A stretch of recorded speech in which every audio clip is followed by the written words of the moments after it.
আসসালামু আলাইকুম। লজিক্যাল স্কুলের পক্ষ থেকে তোমাদের সবাইকে স্বাগতম। আজকে আমরা পরমাণু মডেল এবং নিউক্লিয়ার পদার্থবিজ্ঞান নিয়ে আলোচনা করব। এই যে টপিক্সটা বা লেকচারটা, এই লেকচারটা হচ্ছে আমাদের 1 নম্বর লেকচার। আমি তোমাদের একটা ইন্ট্রোডাক্টরি ভিডিও দিয়েছিলাম, সেখানে বলছিলাম 1 নম্বর লেকচারে আমরা বেশ কিছু টপিক্স নিয়ে আলোচনা করব এবং টপিক্সগুলোর মাঝে থাকবে আমাদের পরমাণু ও পরমাণু মডেল, তার সঙ্গে থাকবে নির্দিষ্ট কক্ষপথের ব্যাসার্ধ, তারপর থাকবে, তোমরা সবাই জানো যে একটা পরমাণু যখন থাকে তখন তার পরমাণুতে একটা নিউক্লিয়াস থাকে এবং নিউক্লিয়াসকে কেন্দ্র করে নির্দিষ্ট কক্ষপথে ঘোরে কে ইলেকট্রন সমূহ।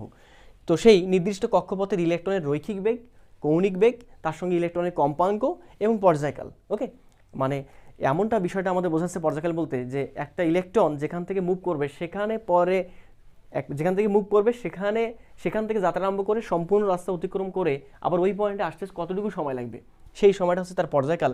পর্যায়কালটা কতটুকু হবে সেটা আমাকে নির্ণয় করতে হবে। দেন যখন একটা ইলেকট্রন আমাদের ঘুরবে তখন অবশ্যই তার একটা শক্তি থাকবে, আর শক্তি থাকলে সেখানে টোটাল শক্তির মানটা হবে বিভব শক্তি প্লাস গতি শক্তির সমষ্টির সমান। তো বিভব শক্তির মানটা এবং গতি শক্তির মানটা কতটুকু হবে সেটা আমাকে নির্ণয় করতে হবে।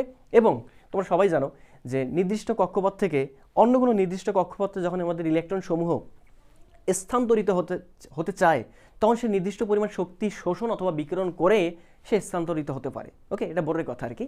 তো সেক্ষেত্রে স্থানান্তরিত যদি হতে চায় সেক্ষেত্রে কতটুকু পরিমাণ শক্তি শোষণ করবে বা বিকিরণ করবে এইটা আমরা এই এপিসোডে বের করবো ইনশাল্লাহ। ওকে, তো তোমাদের একটু বলে রাখি, তোমাদের ফিজিক্সের এই অধ্যায়ের এই অংশটা এবং কেমিস্ট্রি যে তোমাদের ফার্স্ট পার্ট আছে, ইন্টারমিডিয়েট কেমিস্ট্রি ফার্স্ট পার্ট, এটাতে সম্ভবত দ্বিতীয় অধ্যায়টা একদম পুরোপুরি মিল আছে একদম। ওকে, তো ওখানে কিছু ব্যাপার স্যাপার থাকবে। তো আমি এটা এতটুকু রিকমেন্ড করবো, তুমি এই অধ্যায়টা ভালোভাবে শেখো, এই বিষয়গুলো ভালোভাবে বোঝো। এই বিষয়গুলো ভালোভাবে বুঝলে কেমিস্ট্রির যে তোমার ফার্স্ট পার্টের যে অংশটুকু আছে এই অংশটুকুই এখানেই হয়ে যাবে ইনশাল্লাহ। ওকে, তো আমরা স্টেপ বাই স্টেপ শুরু করে দেই। আর তোমরা যারা পড়াশোনা করার জন্য বা এই অধ্যায়টা শেখার জন্য ভিডিওটা চালু করছো তারা সুন্দরভাবে খাতা কলম নিয়ে বসে পড়ো। আমি যা যা সুন্দরভাবে বোঝাবো তা সুন্দরভাবে বুঝবা, যা যা লিখে দিব তা সুন্দরভাবে লিখে নিবা। ওকে, এত কিছু বোঝার পর, এই লেকচারটা শোনার পর যদি এখান থেকে তুমি কোনো কোশ্চেন আসছে তুমি পারতেছো না, এখানে কয়েকটা বোর্ডে দেখি কোশ্চেন আসছে, তো আমি এই লেকচারটা দেওয়ার পর তুমি যদি কোনো বোর্ডে কোশ্চেন না পারো এই টপিক সংক্রান্ত, তাহলে তুমি আমাকে আমার মেসেঞ্জার আছে, ফেসবুক আছে, হোয়াটসঅ্যাপ আছে, আবার আমাদের চ্যানেল, ইউটিউব চ্যানেল আছে, যে কোনো একখানে তুমি কমেন্টস করতে পারো যে ভাই আমি এই ম্যাথটা পারতেছি না। ওকে, তো আমরা স্টেপ বাই স্টেপ চলে আসি। আমরা প্রথমে যেটা আলোচনা করব সেটা হচ্ছে আমাদের পরমাণু এবং পরমাণু মডেলটা নিয়ে। ওকে, তো আমি একটু এটা মিশাই দিলে পরে ভালো হবে। তো তোমরা অন্তত সবাই জানো, ওকে, তোমরা সবাই অন্তত জানো যে পরমাণু বলতে আসলে আমাদের কী বোঝায়। পরমাণু আগে বুঝি, তারপর পরমাণু মডেলে আমরা চলে যাব। ওকে, তো আমরা প্রথমে একটা কল্পনা করে নিই যে আমাদের এটা একটা পরমাণু। ওকে, ক্লাস 9-10 থেকে তোমরা পড়ে আসতেছো, আশা করি এখানে অত বেশি হিন্টস দিতে হবে না, তোমাদের একটু হিন্টস দিলেই তোমরা বুঝতে পারবা। এটা একটা পরমাণু নিউক্লিয়াস, আর নিউক্লিয়াসকে কেন্দ্র করে নির্দিষ্ট একটা কিছু কক্ষপথ থাকবে এবং সেই নির্দিষ্ট কক্ষপথে আমাদের আবর্তন করবে কে ইলেকট্রন সমূহ। কথা বলে গেছে? ওকে, এখন যদি আমাদের এই পুরোটা একটা পরমাণু হয়, যদি আমাদের একটা পরমাণু হয়, তাহলে পরমাণুর এইটা হবে আমাদের এই পজিটিভ চার্জ যেখানে থাকবে, এই যে কেন্দ্রটা হবে আমাদের কি নিউক্লিয়াস। এটা কি হবে তাহলে? নিউক্লিয়াস। ওকে, আমি একটু ধীরে সুস্থে যাচ্ছি যাতে পরে তোমরা সুন্দরভাবে বুঝতে পারো। এটা হচ্ছে আমাদের নিউক্লিয়াস। আচ্ছা, তাহলে ভাই এটা আমাদের হচ্ছে নিউক্লিয়াস, আর তাহলে এইটা কি হবে? এইটা অবশ্যই হবে আমাদের সেটা হচ্ছে আমাদের ইলেকট্রন। আচ্ছা, এটা কি হচ্ছে তাহলে? আমাদের ইলেকট্রন। এখন খেয়াল করে দেখো, একটু মজার বিষয় আছে। কীরকম? যে আমাদের নিউক্লিয়াস আবার গঠিত হয় দুইটা আমাদের পার্টিকেল দ্বারা। কটা পার্টিকেল? দুইটা পার্টিকেল। একটা হচ্ছে আমাদের প্রোটন দ্বারা, আর একটা হচ্ছে আমাদের নিউট্রন দ্বারা। ওকে, নিউট্রন দ্বারা। ওকে, তাহলে আমরা যদি এক কাজ করি, আমরা একটা পরমাণু বলতে আমরা একটা মনে করলাম যে আমাদের এখানে একটা মৌল আছে, যে মৌলটা আছে আমাদের এক্স। তোমরা জানো সচরাচরভাবে মৌলকে আমরা প্রকাশ করবো কী দ্বারা? এক্স দ্বারা। আচ্ছা, যদি এটা এক্স নামক একটা মৌল হয় তাহলে এইখানে যেটা আমাদের লেখা হয়, এখানে থাকে আমাদের ভর সংখ্যা। তোমরা সকলেই জানো এখানে কি থাকে? ভর সংখ্যা। আর এখানে থাকে আমাদের পারমাণবিক সংখ্যা। আচ্ছা, পারমাণবিক সংখ্যা বলতে বোঝাচ্ছে আমাদের প্রোটন সংখ্যা। ওকে, প্রোটন সংখ্যা যত হবে পারমাণবিক সংখ্যা কি হবে? তত হবে। আচ্ছা, আমি একটু লিখে নেই। আচ্ছা, এবার এটাকে যদি একটু সুন্দরভাবে অঙ্কন করে নেই, ভর সংখ্যাকে আমরা সাধারণতভাবে প্রকাশ করি কি দ্বারা? এ দ্বারা। আর পারমাণবিক সংখ্যাকে আমরা প্রকাশ করে থাকি কি দ্বারা বলতো? জেড দ্বারা। কি দ্বারা? জেড দ্বারা। এখন আমাদের ভর সংখ্যা বিষয়টা কি? আচ্ছা, ভর সংখ্যা বলতে আমাদের বোঝায়, আমি একটু সুন্দরভাবে লিখে দিই তোমাদের, ভর সংখ্যা বলতে বোঝায় যে প্রোটন সংখ্যা প্লাস নিউট্রন সংখ্যা। ওকে, প্রোটন সংখ্যা এবং নিউট্রন সংখ্যার যে আমাদের মানটা, এদের যে সমষ্টিগত যে মানটা সেই মানটাই হচ্ছে আমাদের কি সংখ্যা, ভর সংখ্যা। তাহলে আমি এখানে লিখে নিব যে আমাদের প্রোটন সংখ্যা প্লাস নিউটন সংখ্যা যদি আমরা সমষ্টি করি তাহলে যেটা পাবো সেটা হবে আমাদের কি সংখ্যা, ভর সংখ্যা। তাহলে একটা কাজ করি, আমি প্রোটনকে মেইনলি পি দ্বারা প্রকাশ করব। তাহলে পি দ্বারা বুঝবো আমি কি, পি দ্বারা বুঝবো আমি প্রোটন। তারপর নিউটনকে প্রকাশ করবো সাধারণত এন দ্বারা, এন দ্বারা বুঝবো আমি নিউট্রন। কথা বুঝাইতে পারছি? হ্যাঁ অবশ্যই, সিম্পল বিষয়। আর ই দ্বারা বুঝবো আমাদের কি বলতো, ইলেকট্রন। কোনো সমস্যা? না, কোনো সমস্যা না হওয়ারই কথা। আচ্ছা এবার আমরা চলে আসি, আমি তোমাদের বলছিলাম যে আমাদের এ দ্বারা বোঝাচ্ছে ভর সংখ্যা, আর ভর সংখ্যা বলতে প্রোটন প্লাস কি বলতো, নিউটন। তো একটু বিষয় এটা খেয়াল করে দেখো, প্রোটন সংখ্যা থাকে কোথায়, নিউক্লিয়াসে, মানে প্রোটন থাকে কোথায়, নিউক্লিয়াসে। আবার নিউটন থাকে কোথায়, সেটাও নিউক্লিয়াসে। তার মানে আমি কি বুঝতে পারতেছি না যে ভাই আমাদের নিউক্লিয়াসে থাকতেছে প্রোটন এবং নিউটন, এই প্রোটন সংখ্যা প্লাস নিউটন সংখ্যা করলে যেটা পাবো সেই সংখ্যাটা হবে আমাদের কি সংখ্যা, ভর সংখ্যা। বুঝতে পারছি মনে হয়? ওকে, তাহলে ভর সংখ্যার একটা সুন্দর নাম আছে। আমরা যখন প্রোটন সংখ্যা এবং নিউটন সংখ্যাকে যুক্ত করি তখন তাকে আমরা একত্রিতভাবে বলি নিউক্লিয়ন সংখ্যা। কি সংখ্যা, নিউক্লিয়ন। তাহলে আমি কি বুঝতে পারতেছি না ভাই আমাদের এটার আরেকটা নাম দেওয়া যাবে, সেই নামটা হবে আমাদের নিউক্লিয়ন সংখ্যা। নিউ কি বলতো, ক্লিয়ন কি বলতো, সংখ্যা। তার মানে আমি এতটুকু কথা বুঝতে পারতেছি ভাই আমাদের ভর সংখ্যা যে কথা, নিউক্লিয়ন সংখ্যা কি কথা, একই কথা। তার মানে কোনো নিউক্লিয়াসের বা কোনো পরমাণুর নিউক্লিয়ন সংখ্যা যত হবে ভর সংখ্যা কি হবে ততই হবে। এখানে কোনো পার্থক্য হবে নাকি না, কারণ ভর সংখ্যা যা নিউক্লিয়ন সংখ্যাও তাই। ওকে, এবার আমরা চলে আসি। সাপোজ একটু খেয়াল করে দেখো, আমাদের এ বলতে বোঝাচ্ছে, এর বলতে বোঝাচ্ছে প্রোটন প্লাস নিউটন, আর জেড বলতে বোঝাচ্ছে, আমি তোমাকে বলছিলাম জেড বলতে বোঝাচ্ছে পারমাণবিক সংখ্যা। পারমাণবিক সংখ্যা যে কথা, প্রোটন সংখ্যা কি কথা বলতো, প্রোটন সংখ্যা কি কথা, একই কথা। এখন তুমি আমাকে বলো তো, তোমাকে যদি আমি জিজ্ঞেস করি বলো তো নিউটন সংখ্যা কত হবে, বের করা যাবে কিনা? এই পরমাণু থেকে নিউটন সংখ্যা বের করা যাবে কি না? হ্যাঁ অবশ্যই যাবে। ভাইয়া আপনি এক কাজ করেন, আপনি যদি এ থেকে জেড বিয়োগ করে দেন, দেখো এ দ্বারা বোঝাচ্ছে প্রোটন সংখ্যা প্লাস নিউটন সংখ্যা, জেড দ্বারা বোঝাচ্ছে শুধু প্রোটন সংখ্যা। খেয়াল করে দেখো, এ দ্বারা বোঝাচ্ছে proton plus Newton minus Z দ্বারা বোঝাচ্ছে কি সংখ্যা, প্রোটন সংখ্যা। এবার ইকুয়াল করলে এখানে কি সংখ্যা পাবো আমি, অবশ্যই কি সংখ্যা, নিউটন সংখ্যা।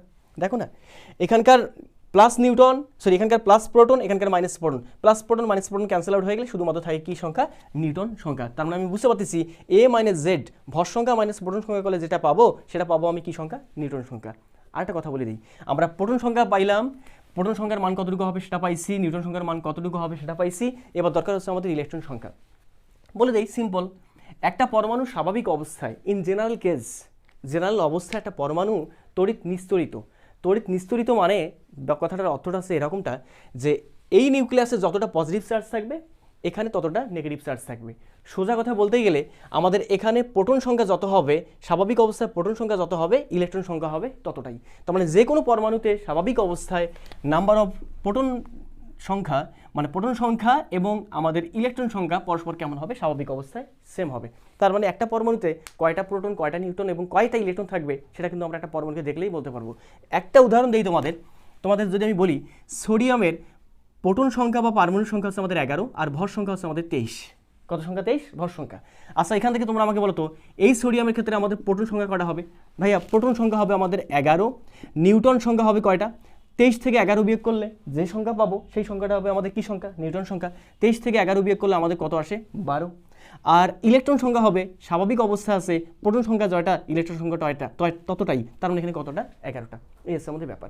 তো আমি আশা করি যে একটা পরমাণুতে ইলেকট্রন, প্রোটন, নিউট্রন সংখ্যা নিয়ে তোমাদের সমস্যা হবে না। ওকে, তো আমরা একটু বিষয় এখানে একটু ডিপলি শিখবো। খেয়াল করে দেখো, তোমাকে যদি আমি হুট করে জিজ্ঞেস করি আচ্ছা বলো তো এই সোডিয়ামের ক্ষেত্রে আমাদের নিউক্লিয়ার সংখ্যা কতটা, তুমি সুন্দরভাবে উদাহরণ দিবা ভাই এখানে নিউক্লিয়ার সংখ্যা হবে আমাদের নাম্বার অফ প্রোটন সংখ্যা, নাম্বার অফ কোন সংখ্যা, নিউটন সংখ্যা। প্রোটন প্লাস নিউটন মিলে কত আসে এখানে, 11, 12 মিলে কত আসে, 23। তার মানে এইটাই হচ্ছে আমাদের কি সংখ্যা বলো তো, নিউক্লিয়ার সংখ্যা। তো নিউক্লিয়ার সংখ্যা যা, ভর সংখ্যা কি আসতেছে আমাদের তাই আসতেছে। ওকে, তো এটা নিয়ে আমাদের কোনো সমস্যা নেই, তবে একটু এসব কেন শেখাচ্ছি, এগুলো আমাদের প্রথমে ইনভলভ আছে, তো একটু চ্যাপ্টারটাতে আছে, তার সঙ্গে আরও বেশ কিছু বিষয় আমাদের লাগবে এই ক্যালকুলেশন করতে। একটু পরে যে ক্যালকুলেশনগুলো করবো সেখানে আমাদের কাজে লাগবে। তো আমি এটা মিশাই দিলাম। ওকে, এটা নিয়ে কোনো সমস্যা না হওয়ারই কথা। একটা যদি চাও ছবি উঠাই নিতে পারো, আমি মিশাই দিলাম এটা। আচ্ছা, এখন আমরা আর বেশ কয়েকটা বিষয় জানবো, সেটা হচ্ছে একটা ইলেকট্রনের চার্জ কত, একটা নিউটনের চার্জ কত, একটা প্রোটনের চার্জ কত, ইলেকট্রনের ভর কত, নিউটনের ভর কত এবং প্রোটনের ভর কত, মানে প্রত্যেকটার ভর, প্রত্যেকটা চার্জ সম্পর্কে জেনে আমরা একদম বেসিকে চলে যাবো একদম। ওকে, তো আমরা একটু বলে রাখি, আমাদের সবার যেহেতু জানা আছে, আমি একটু লিখে দিই যে ইলেকট্রনের চার্জ যখন আমরা হিসাব করব, খেয়াল করে দেখো, ইলেকট্রনের চার্জ হচ্ছে আমাদের, দেখো আমি এখানে লিখে দিই সুন্দরভাবে বাংলায়, যে আমাদের ইলেকট্রনের যদি আমরা চার্জ, এখানে ইলেকট্রন লিখলাম, এখানে আমরা হিসাব করব চার্জ, ওকে, আর এখানে হিসাব করব আমরা ভর, এটা হবে আমাদের প্রোটন, খেয়াল করে দেখো প্রোটন, এখানে হবে চার্জ, এখানে হবে কি ভরটা, তারপর থাকবে আমাদের কি নিউট্রন, ওকে, নিউট্রন, এখানে আমাদের চার্জ, এখানে কি বলতো ভর। তো স্বাভাবিক অবস্থায় একটু চার্জটাকে উপরে লিখি, এখানে চার্জ আর এখানে কি বলতো আমাদের ভর, ওকে। তো খেয়াল করে দেখো, তোমাদের সবার জানা আছে ইলেকট্রনের চার্জ যা প্রোটনের চার্জও তাই। ইলেকট্রনের চার্জ হচ্ছে আমাদের -1.6 × 10⁻⁻19 কুলম, প্রোটনের চার্জটা হচ্ছে প্লাস, কোথায় প্লাস, এর ইলেকট্রনের চার্জ, প্রোটনের চার্জটা হচ্ছে +1.6 × 10⁻⁻19 কুলম, সবার জানা আছে। আর নিউটনের চার্জ নিরপেক্ষ, যার ফলে এর চার্জটা কত হবে, শূন্য হবে। কেন চার্জটা শূন্য হচ্ছে আমি একটু পরে তোমাদের ব্যাখ্যা দিব, এক্সপ্লেনেশন দিব, এখন সমস্যা নেই। আর ভরটা যদি আমরা একটু খেয়াল করতে চাই, ইলেকট্রনে যদি আমরা ভর হিসাব করি, তখন আমাদের ইলেকট্রনের ভর হচ্ছে 9.11 × 10⁻31 কি বলতো কেজি, আর প্রোটনের ভর যা, নিউটনের ভরটাও তাই হবে। এবং প্রোটনের ভর খেয়াল করে দেখো, প্রোটনের ভর আমাদের সবার জানা আছে 1.67 × 10⁻27 কি বলতো আমাদের কেজি। তাহলে প্রোটনের ভর যত হবে, নিউটনের ভরটাও কেমন হবে, সেম হবে। তাই তার মানে নিউটনের ভর হবে আমাদের 1.67 × 10⁻27 কি বলতো আমাদের কেজি। এতটুকু হচ্ছে আমাদের ব্যাপার স্যাপার। এখন আমি কিভাবে ইলেকট্রনকে কিভাবে ইলেকট্রনকে প্রকাশ করব সিম্বলিক্যালি, তারপর প্রোটনকে এবং নিউটনকে, এই বিষয়টা খেয়াল করব। দেখার পর আমরা পরমাণু মডেল এবং নিউক্লিয়াসে চলে যাব, সেখান থেকে আমরা বাদবাকি বিষয়গুলো ইভালুয়েট করবো ইনশাল্লাহ। আচ্ছা, একটু খেয়াল করে দেখো, আমরা এক্স দ্বারা প্রকাশ করছিলাম কাকে, একটা পরমাণুকে। যখন এক্স দ্বারা একটা পরমাণুকে প্রকাশ করছিলাম, তখন এখানে লিখছিলাম ভর সংখ্যা, আর এখানে কি সংখ্যা বলতো, এখানে ভর সংখ্যা, এখানে কি সংখ্যা, পারমাণবিক সংখ্যা। কিন্তু যখন আমরা এই এক্স দ্বারা, কথা বুঝিয়ে ভালো হবে, এই এক্সটা দ্বারা ইলেকট্রন, প্রোটন এবং নিউটনকে প্রকাশ করব, এক্স দ্বারা পরমাণুকে প্রকাশ না করে, পরমাণুকে কোনো প্রকাশ না করে আমরা এক্স দ্বারা যখন ইলেকট্রন, প্রোটন, নিউটনকে প্রকাশ করব, তখন এবার এক্স দ্বারা যদি আমি এসবকে প্রকাশ করি, যে এই সবকে প্রকাশ করি, এই তিনটাকে, ইলেকট্রন, প্রোটন, নিউটনকে, তখন এখানে কি হবে, এখানে কি হবে সেটা ভালো করে বুঝিও। এখানে যেটা হবে, এখানে হবে আমাদের ভর সংখ্যা, কি সংখ্যা, ভর সংখ্যা, আর এখানে যেটা হবে সেটা হবে আমাদের চার্জ, কি হবে এখানে, চার্জ, মানে চার্জ সংখ্যা, কি সংখ্যা, চার্জ সংখ্যা। তাহলে এবার তোমরা আমাকে বলো তো, ইলেকট্রনকে যদি আমরা এক্স এর জায়গায় ই দ্বারা প্রকাশ করি, ইলেকট্রনকে যদি ই দ্বারা প্রকাশ করি, এবার বলো, তার আগে তোমরা আমাকে বলো তো ভর সংখ্যা মানে কি। ভর সংখ্যা মানে হচ্ছে আমাদের প্রোটন প্লাস কি বলতো, আমাদের প্রোটন প্লাস কি বলতো, নিউটন। কথা কি বুঝতে পারছো, নিউ কি বলতো, ট্রন। আচ্ছা, এবার আসো, আমরা যদি ইলেকট্রনকে প্রকাশ করি তাহলে আমাদের কি হবে। আচ্ছা, ইলেকট্রনের চার্জ সংখ্যা কত, ইলেকট্রনের চার্জ হচ্ছে আমাদের মাইনাস, এই পুরো বিষয়টাকে আমরা বলতেছি এক, মানে এই পুরোটাকে আমরা একটা চার্জ মনে করলাম, সমস্যা আছে নাকি না।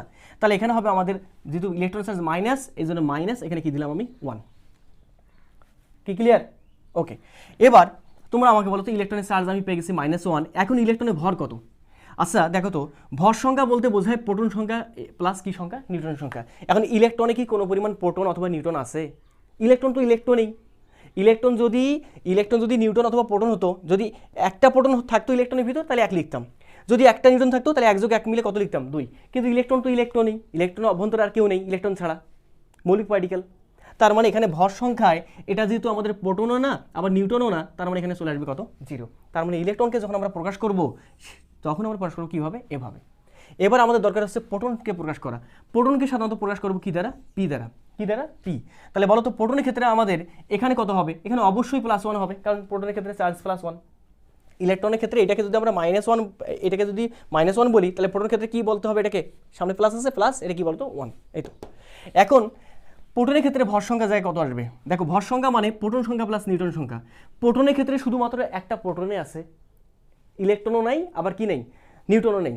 তাহলে এখানে আমাদের ভর সংখ্যার জায়গায় শুধুমাত্র একটা প্রোটনের একটা যদি প্রোটন থাকে, তাহলে এখানে 1, নিউটন সংখ্যা প্রোটনের ক্ষেত্রে কত, 0, 1 + 0 মানে কত, 1। তাহলে এটা হচ্ছে আমাদের কার সিম্বল বলো তো, প্রোটনের সিম্বল। এবার আমরা চলে আসবো কার সিম্বলে বলো তো, নিউটনের। খুব ইম্পর্টেন্ট কিন্তু এই বিষয়গুলো, পরীক্ষা এমসিকিউ আসে, নিচে কোনটি প্রোটন, কোনটা ইলেকট্রন, কোনটা নিউটন, বাচ্চারা বোঝে না, কিন্তু তোমাদের বুঝতে হবে। এবার আমরা আসি নিউটনে চলে, নিউটনকে প্রকাশ করবো সাধারণত n দ্বারা। আচ্ছা বলো তো, নিউটনের ক্ষেত্রে চার্জ কত, ভাই চার্জ তো 0, তার মানে এখানে লিখো তুমি চার্জ 0। এখন নিউটনের ক্ষেত্রে ভর সংখ্যা কত হবে, ভাইয়া নিউটনের ক্ষেত্রে কি কোনো পরিমাণ প্রোটন আছে, না প্রোটন নাই। যদি নিউটনে কোনো প্রোটন না থাকে তাহলে এই প্রোটন সংখ্যা হবে নিউটনের ক্ষেত্রে 0, আর নিউটন যেহেতু একটা নিউটন নিজে একটা নিউটন, তার মানে নিউটনের ক্ষেত্রে কয়টা কি থাকবে, শুধুমাত্র 1 থাকবে, একটা নিউটন, তার মানে 1 যোগ 0, তার মানে এখানে কত আসবে বলো তো 1। তাহলে এইটা হচ্ছে আমাদের ইলেকট্রন, এটা হচ্ছে প্রোটন, আর এটা হচ্ছে আমাদের কি বলতো নিউটনের সিম্বল। তো আমরা ইলেকট্রন প্রোটন নিউটনকে কিভাবে সংজ্ঞায়িত করতে হয় না হয় এটা বুঝতে পারছি। এখন আমরা পরমাণুর একদম মডেল যেটা আছে, পরমাণু মডেল আমরা দুইভাবে ক্লাসিফাই করবো, একটা হচ্ছে বোরের, একটা হচ্ছে রাদারফোর্ডের। ওকে, তো রাদারফোর্ড মনে হয় নিয়ে আলোচনা করতে হবে না, বোরটা নিয়ে আমাদের আলোচনা করতে হবে মেনলি। তো বোর সাহেব কী কী বলছিল না বলছিল সেই বিষয়গুলো আমরা দেখবো, এবং সেখান থেকে ওই ইলেকট্রনের রৈখিক বেগ, কৌণিক বেগ, পর্যায়কাল, কম্পাঙ্ক, তার সঙ্গে প্রথম কক্ষপথের ব্যাসার্ধ, দ্বিতীয় কক্ষপথের ব্যাসার্ধ, এনতম কক্ষপথের ব্যাসার্ধ এবং শক্তিগুলো আমরা নির্ণয় করব। তো এখন আমরা যে কাজটা করব সেটা হচ্ছে আমাদের বোর পরমাণুর মডেল থেকে আমরা ওই কক্ষপথের ব্যাসার্ধ নির্ণয় করব, তার সঙ্গে রৈখিক বেগ, কৌণিক বেগ, ইলেকট্রনের কম্পাঙ্ক, পর্যায়কাল এবং শক্তি আমরা নির্ণয় করব। ওকে, তো আমরা একটু দেখতে থাকি। তো আমরা সবাই জানি 1911 সালে বিজ্ঞানী রাদারফোর্ড একটা পরমাণু মডেল দিয়েছিলেন, যেটাতে একটু সমস্যা ছিল। তো ওই সমস্যাটাকে সমাধান করার জন্য বিজ্ঞানী নিলস বোর 1913 সালে একটা পরমাণু মডেল দেন। ওকে, যে পরমাণু মডেলে এরকমটা ছিল যে পরমাণু কেন্দ্রে আমাদের নিউক্লিয়াস তো থাকতেইছে, আর নিউক্লিয়াসকে কেন্দ্র করে আবর্তন করবে কে, ইলেকট্রন। এখন ইলেকট্রনটা কোথায় আবর্তন করবে এটা হচ্ছে কথা। তো আমরা অনেকে একটু ভুল ভাবি, দেখো নিউক্লিয়াসকে কেন্দ্র করে অসংখ্য পরিমাণ কক্ষপথ থাকতে পারে, এটা নিউক্লিয়াসের বাইরে অসংখ্য কক্ষপথ থাকবে, অসংখ্য কক্ষপথের মাঝে যে কোনো কক্ষপথে যে ইলেকট্রন থাকবে এমনটা না। ইলেকট্রনের যে কক্ষপথে সুবিধা হবে বা সব থেকে বেশি পরিমাণ সুবিধা যে কক্ষপথে পাবে, ইলেকট্রনটা সেই কক্ষপথেই অবস্থান করবে। এবং সচরাচরভাবে ইলেকট্রন যে কক্ষপথে অবস্থান করে সেই কক্ষপথটাকে আমরা বলি প্রিন্সিপাল কোয়ান্টাম সংখ্যা বা প্রিন্সিপাল কোয়ান্টাম নাম্বার, বা প্রধান কক্ষপথ। কি কক্ষপথ? প্রধান কক্ষপথ অথবা মুখ্য কক্ষপথ, এটা হচ্ছে আমাদের কথা। এখন আমি বুঝতে পারলাম যে আসলে আমাদের অসংখ্য পরিমাণ কক্ষপথ থাকতে পারে, তাই বলে যে প্রত্যেকটা কক্ষপথে ইলেকট্রন থাকবে এমনটা না। যে কক্ষপথে ইলেকট্রন থাকবে সেই কক্ষপথটাকে আমরা বলবো প্রিন্সিপাল কোয়ান্টাম নাম্বার অথবা প্রধান কক্ষপথ অথবা মুখ্য কক্ষপথ, এই হচ্ছে আমাদের কথা। আচ্ছা, এখন এটা ছিল আমাদের নিলস বোরের কথা। এখন আমাদের যে কথাটা একটু খেয়াল করে দেখো, আমরা যদি হাইড্রোজেন পরমাণুকে নিয়ে একটু কল্পনা করি, আমি হাইড্রোজেন পরমাণুকে দেখাই শুধুমাত্র, তারপর আমরা অন্য কোনো পরমাণু নিয়ে কাজ করব। হাইড্রোজেন পরমাণুর ক্ষেত্রে পারমাণবিক সংখ্যা ভর হচ্ছে আমাদের 1, আবার পারমাণবিক সংখ্যা হচ্ছে আমাদের 1। এখান থেকে স্পষ্ট হাইড্রোজেনের প্রোটন আছে কয়টা, পারমাণবিক সংখ্যা 1 ও একটা, ইলেকট্রন আছে কয়টা, একটাই, আর নিউটন থাকবে 1 - 1 করলে কত আসে, 0টা। তাহলে হাইড্রোজেনকে যদি আমি অঙ্কন করি তখন এখানে আছে আমাদের একটা নিউক্লিয়াস, আর নিউক্লিয়াসকে কেন্দ্র করে মনে করলাম এইটা আছে আমাদের প্রথম কক্ষপথ, আর প্রথম কক্ষপথে মনে করলাম যে আমাদের ইলেকট্রন আছে। আচ্ছা, এখানে ইলেকট্রন থাকবে কয়টা, হাইড্রোজেন যেহেতু ইলেকট্রন থাকবে আমাদের কয়টা, একটা। আর প্রোটন খেয়াল করে দেখো, আমাদের হাইড্রোজেনের যে নিউক্লিয়াসটা, সে হাইড্রোজেন নিউক্লিয়াস হচ্ছে আমাদের প্রোটন প্লাস নিউটন, আর প্রোটন প্লাস নিউটন আমাদের এখানে কয়টা, প্রোটন আছে একটা, নিউটন আছে কয়টা, 0টা। তার মানে 1 যোগ 0, তার মানে কত আসে আমাদের বলতো, একটা। আমি কি বুঝতে পারতেছি না ভাইয়া, এখানে একটা নেগেটিভ চার্জ, ইলেকট্রন একটা নেগেটিভ চার্জ, এটা একটা নেগেটিভ চার্জ, আর এটা হচ্ছে আমাদের প্রোটনটা কেমন চার্জ, পজিটিভ চার্জ। এবং এই যে দূরত্বটা, এই দূরত্বটাকে আমি বললাম কি বলতো, আর। এবার তোমরা আমাকে কি বলতে পারবে না যে ভাইয়া একটা পজিটিভ চার্জ আর একটা নেগেটিভ চার্জ, আর একটা কি চার্জ, নেগেটিভ চার্জ, যদি একটা নির্দিষ্ট দূরত্বে অবস্থান করে তাহলে সেখানে একটা কুলম্বীয় বল উৎপন্ন হয়।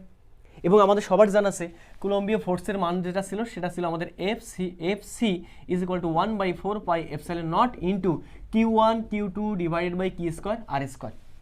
এফসি দ্বারা বোঝাচ্ছি কুলম্বীয় ফোর্স। ওকে, এই হচ্ছে আমাদের ব্যাপারটা।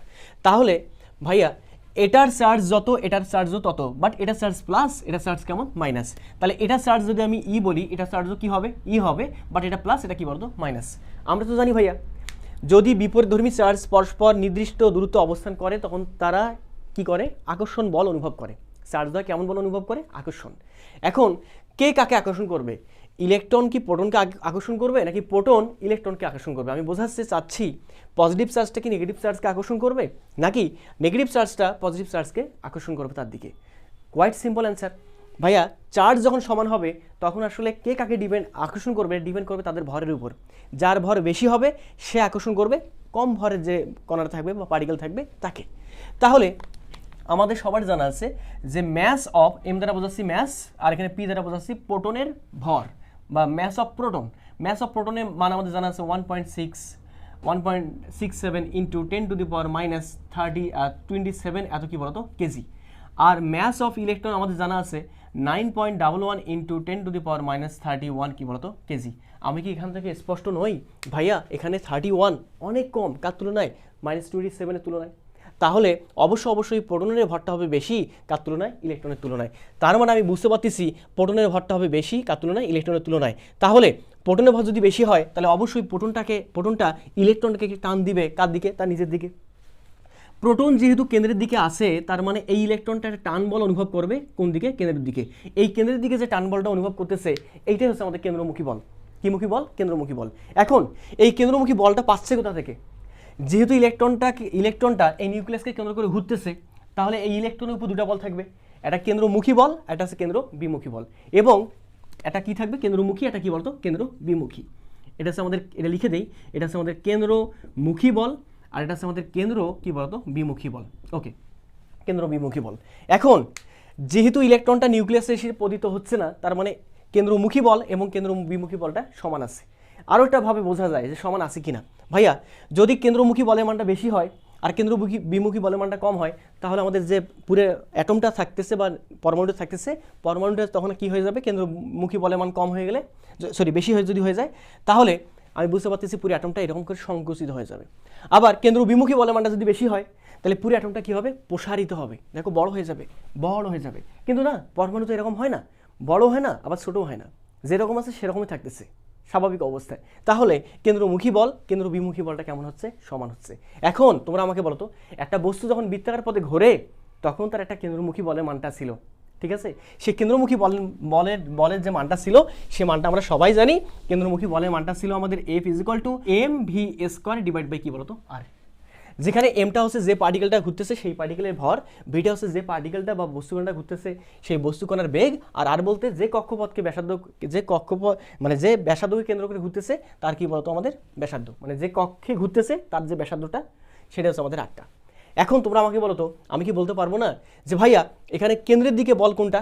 অবশ্যই কুলম্বীয় বল। তাহলে এই কুলম্বীয় বলকে সাপ্লাই দিবে কে বা যোগান দিবে কে? অবশ্যই কেন্দ্রমুখী বল। আরে বাবা, এখানে কেন্দ্রমুখী বলের মান যা হবে, কুলম্বীয় ফোর্সের মানটা কি হবে? তাই হবে। আর তোমরা জানো কেন্দ্রমুখী বলের মান যত হবে, এখানে কেন্দ্র বিমুখী বলের মানটাও তত হবে। তার মানে আমি বুঝতে পারতেছি এখানে কেন্দ্রমুখী হিসেবে কাজ করতেছে F(c) কুলম্বীয় ফোর্স, আর কেন্দ্র বিমুখী হিসেবে কাজ করবে কোনটা?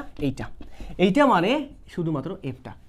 এবং আলটিমেটলি এইখানে যেহেতু আমাদের নিউক্লিয়াসটা স্টেবল এবং সে সংকুচিত হচ্ছে না, প্রসারিত হচ্ছে না, যেমন আছে তেমনই থাকতেছে, তার মানে আমি এখান থেকে বুঝতে পারতেছি F = হবে আমাদের F অফ কি বলতো? C।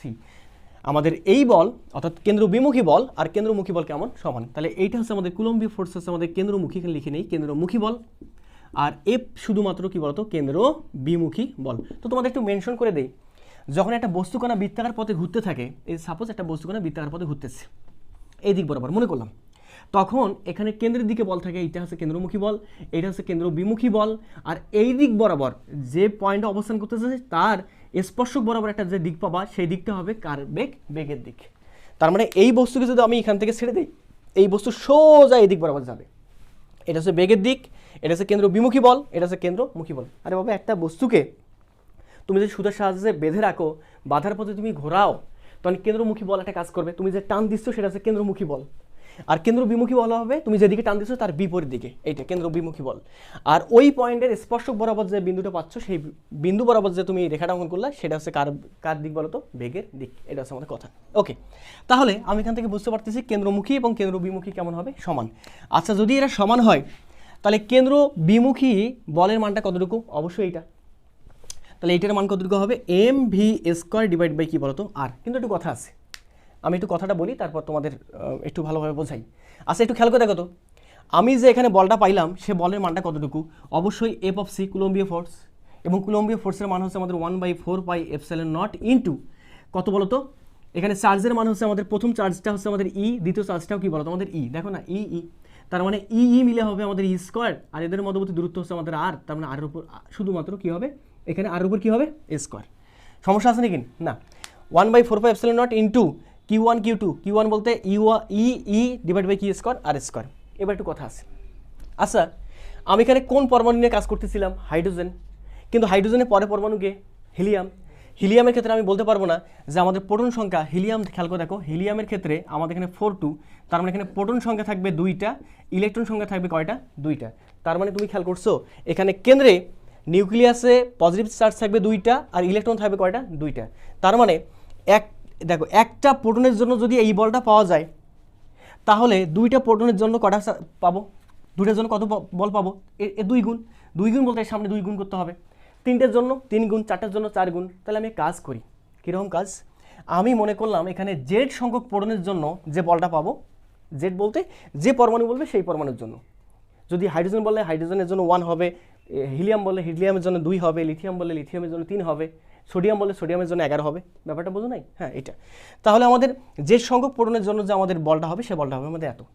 হাইড্রোজেন বাদে যদি অন্য কোনো পরমাণুর কথা বলি, তখন আমাকে অবশ্যই জেড নিয়ে আসতে হবে এবং জেডের মানটা হবে আমাদের পারমাণবিক সংখ্যার সমান। ওকে, এখন আমি ওইভাবে ওই যে এই আকারে আমি ফরম্যাটে নিয়ে আসতে চাচ্ছি। তাহলে এখন তোমরা আমাকে বলো তো, এখানে হাইড্রোজেন ব্যতীত অন্য কিছু থাকলে তখন আমাদের কি এটা প্রথম কক্ষপথ হবে? হ্যাঁ, প্রথম কক্ষপথ না হতে পারে। তাহলে আমি একটা আইডিয়াল কক্ষপথ ধরে নিলাম, সেই কক্ষপথ হচ্ছে আমাদের এনতম কক্ষপথ। কীতম কক্ষপথ? এনতম কক্ষপথ। এবং খেয়াল করে দেখো, এনতম কক্ষপথে আমাদের যে ইলেকট্রনের যে বেগটা, সেই বেগটাকে আমি বললাম ভি অফ কি বলতো? এন। ভি দ্বারা বোঝাচ্ছি ইলেকট্রনের বেগ আর এন দ্বারা বোঝাচ্ছি এনতম কক্ষপথ। তাহলে এখানে কেন্দ্র বিমুখী বলের যে মানটা ছিল, সেখানেও আমাদের আর জায়গায় কী হবে? আর অফ এন, এনতম কক্ষপথ। আইডিয়াল একটা হিসাব ধরলাম। আচ্ছা, তাহলে এখান থেকে আমি পাচ্ছি mv স্কোয়ার ডিভাইড বাই, তাহলে mvn স্কোয়ার মানে mvn স্কোয়ার ডিভাইড বাই আর, এখানে কি হবে? n ইজ ইকুয়াল টু কেন্দ্রবিমুখী বল। কেন্দ্রমুখী বলের মানটা কত ছিল? কুলম্বীয় ফোর্স। আর এখানে কুলম্বীয় ফোর্সের মান হচ্ছে 1/4 pi epsilon not into Z E square divided by r N কি বলতো? স্কোয়ার। এখন মনে হয় সুন্দরভাবে বলা যায়, এইখানকার একটা আর এন আর এখানকার একটা আর এন ক্যান্সেল আউট করা যায়, তাই না? হ্যাঁ, আর কিছু ক্যান্সেল আউট করা যায় না। তাহলে এখান থেকে থাকতেছে mvn square is equal to থাকতেছে আমাদের Z E square divide by কত থাকতেছে এখানে? 4 pi epsilon not r of কি বলতো? এন। এতটুকু হচ্ছে আমাদের কথা। আচ্ছা, এটাকে আমি একটু মার্ক করে রাখি, কারণ আমাদের একটু পরে কাজে লাগবে। আচ্ছা, আরেকটা বিষয় আছে। ওই বিজ্ঞানী বোর একটা কথা বলছিলেন, সেটা ছিল এরকমটা যে কোনো কক্ষপথে যখন আমাদের ইলেকট্রনগুলো থাকবে, তখন ইলেকট্রনের একটা নির্দিষ্ট কৌণিক ভরবেগ থাকবে। কি ভরবেগ থাকবে? কৌণিক ভরবেগ।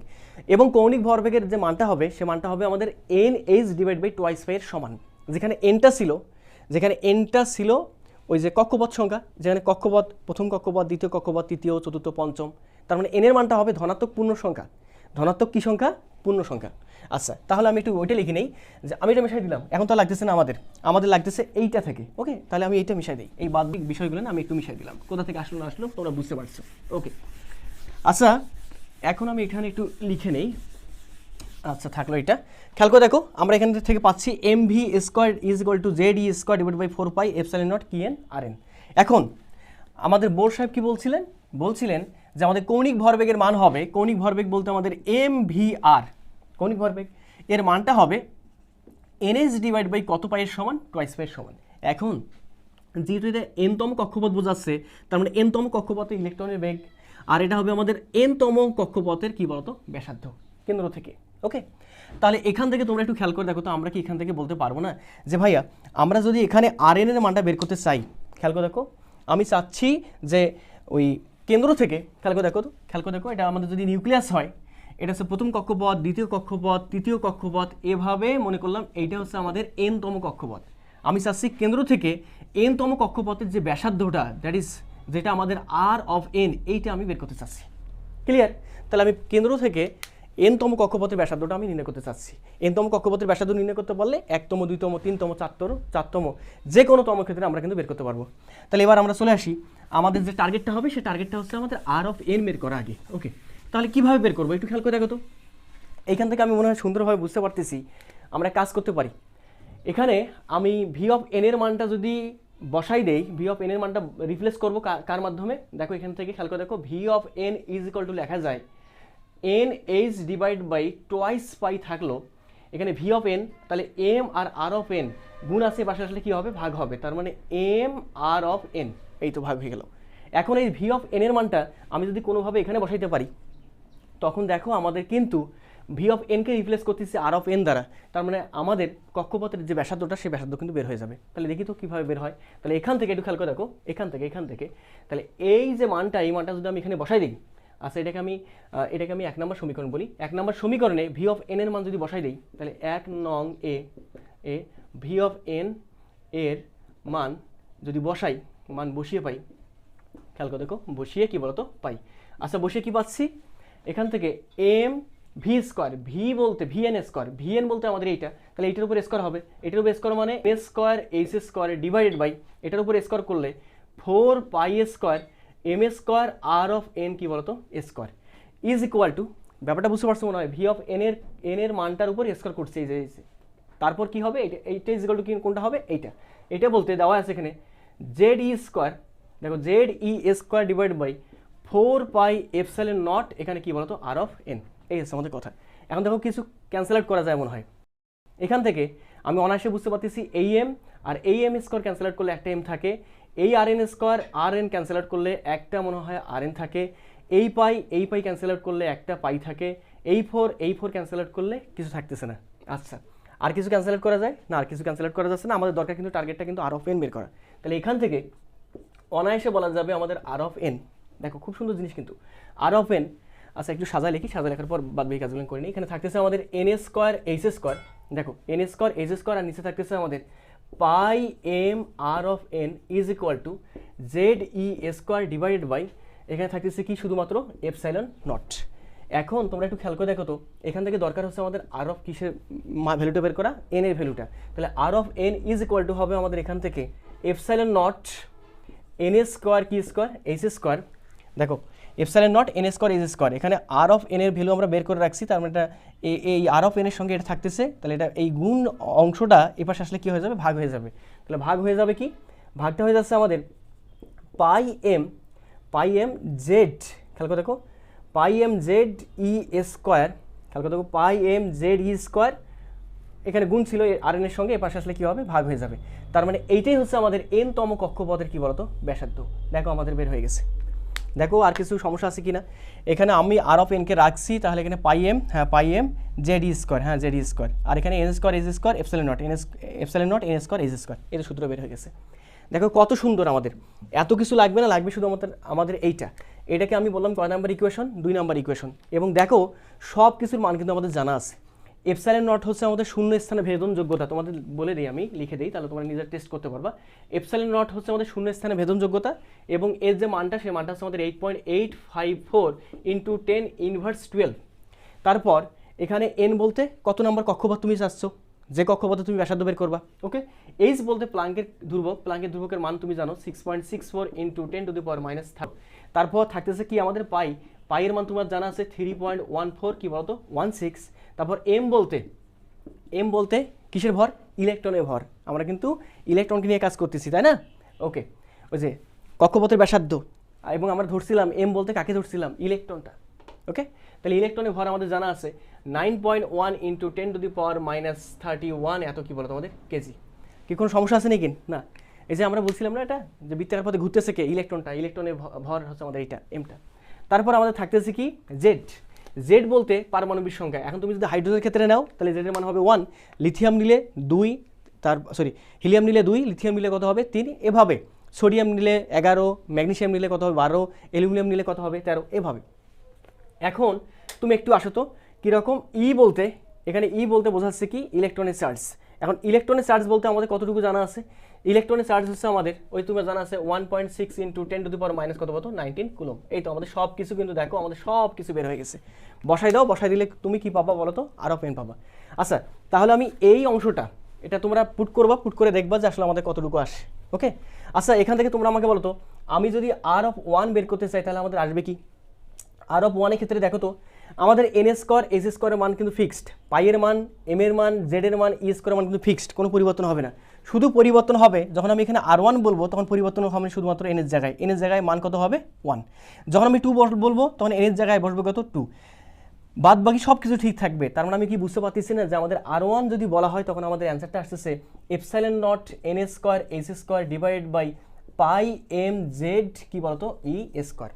এটা হচ্ছে আমাদের আর 1, এটা আর 1 এর মানটা, তাই না। আচ্ছা এন এর মান কত হবে এখানে 1 এর উপর স্কোয়ার মানে 1ই, এতটুকুই। আচ্ছা এবার তোমরা আমাকে বলো তো, আমি যদি এটা মিশাই দিই, আমি এটা মিশাই দিলাম, ওকে, এতটুকু মিশাই দিলাম, শুধুমাত্র এই ইকুয়েশনটা দরকার আমাদের, এই এতটুকু।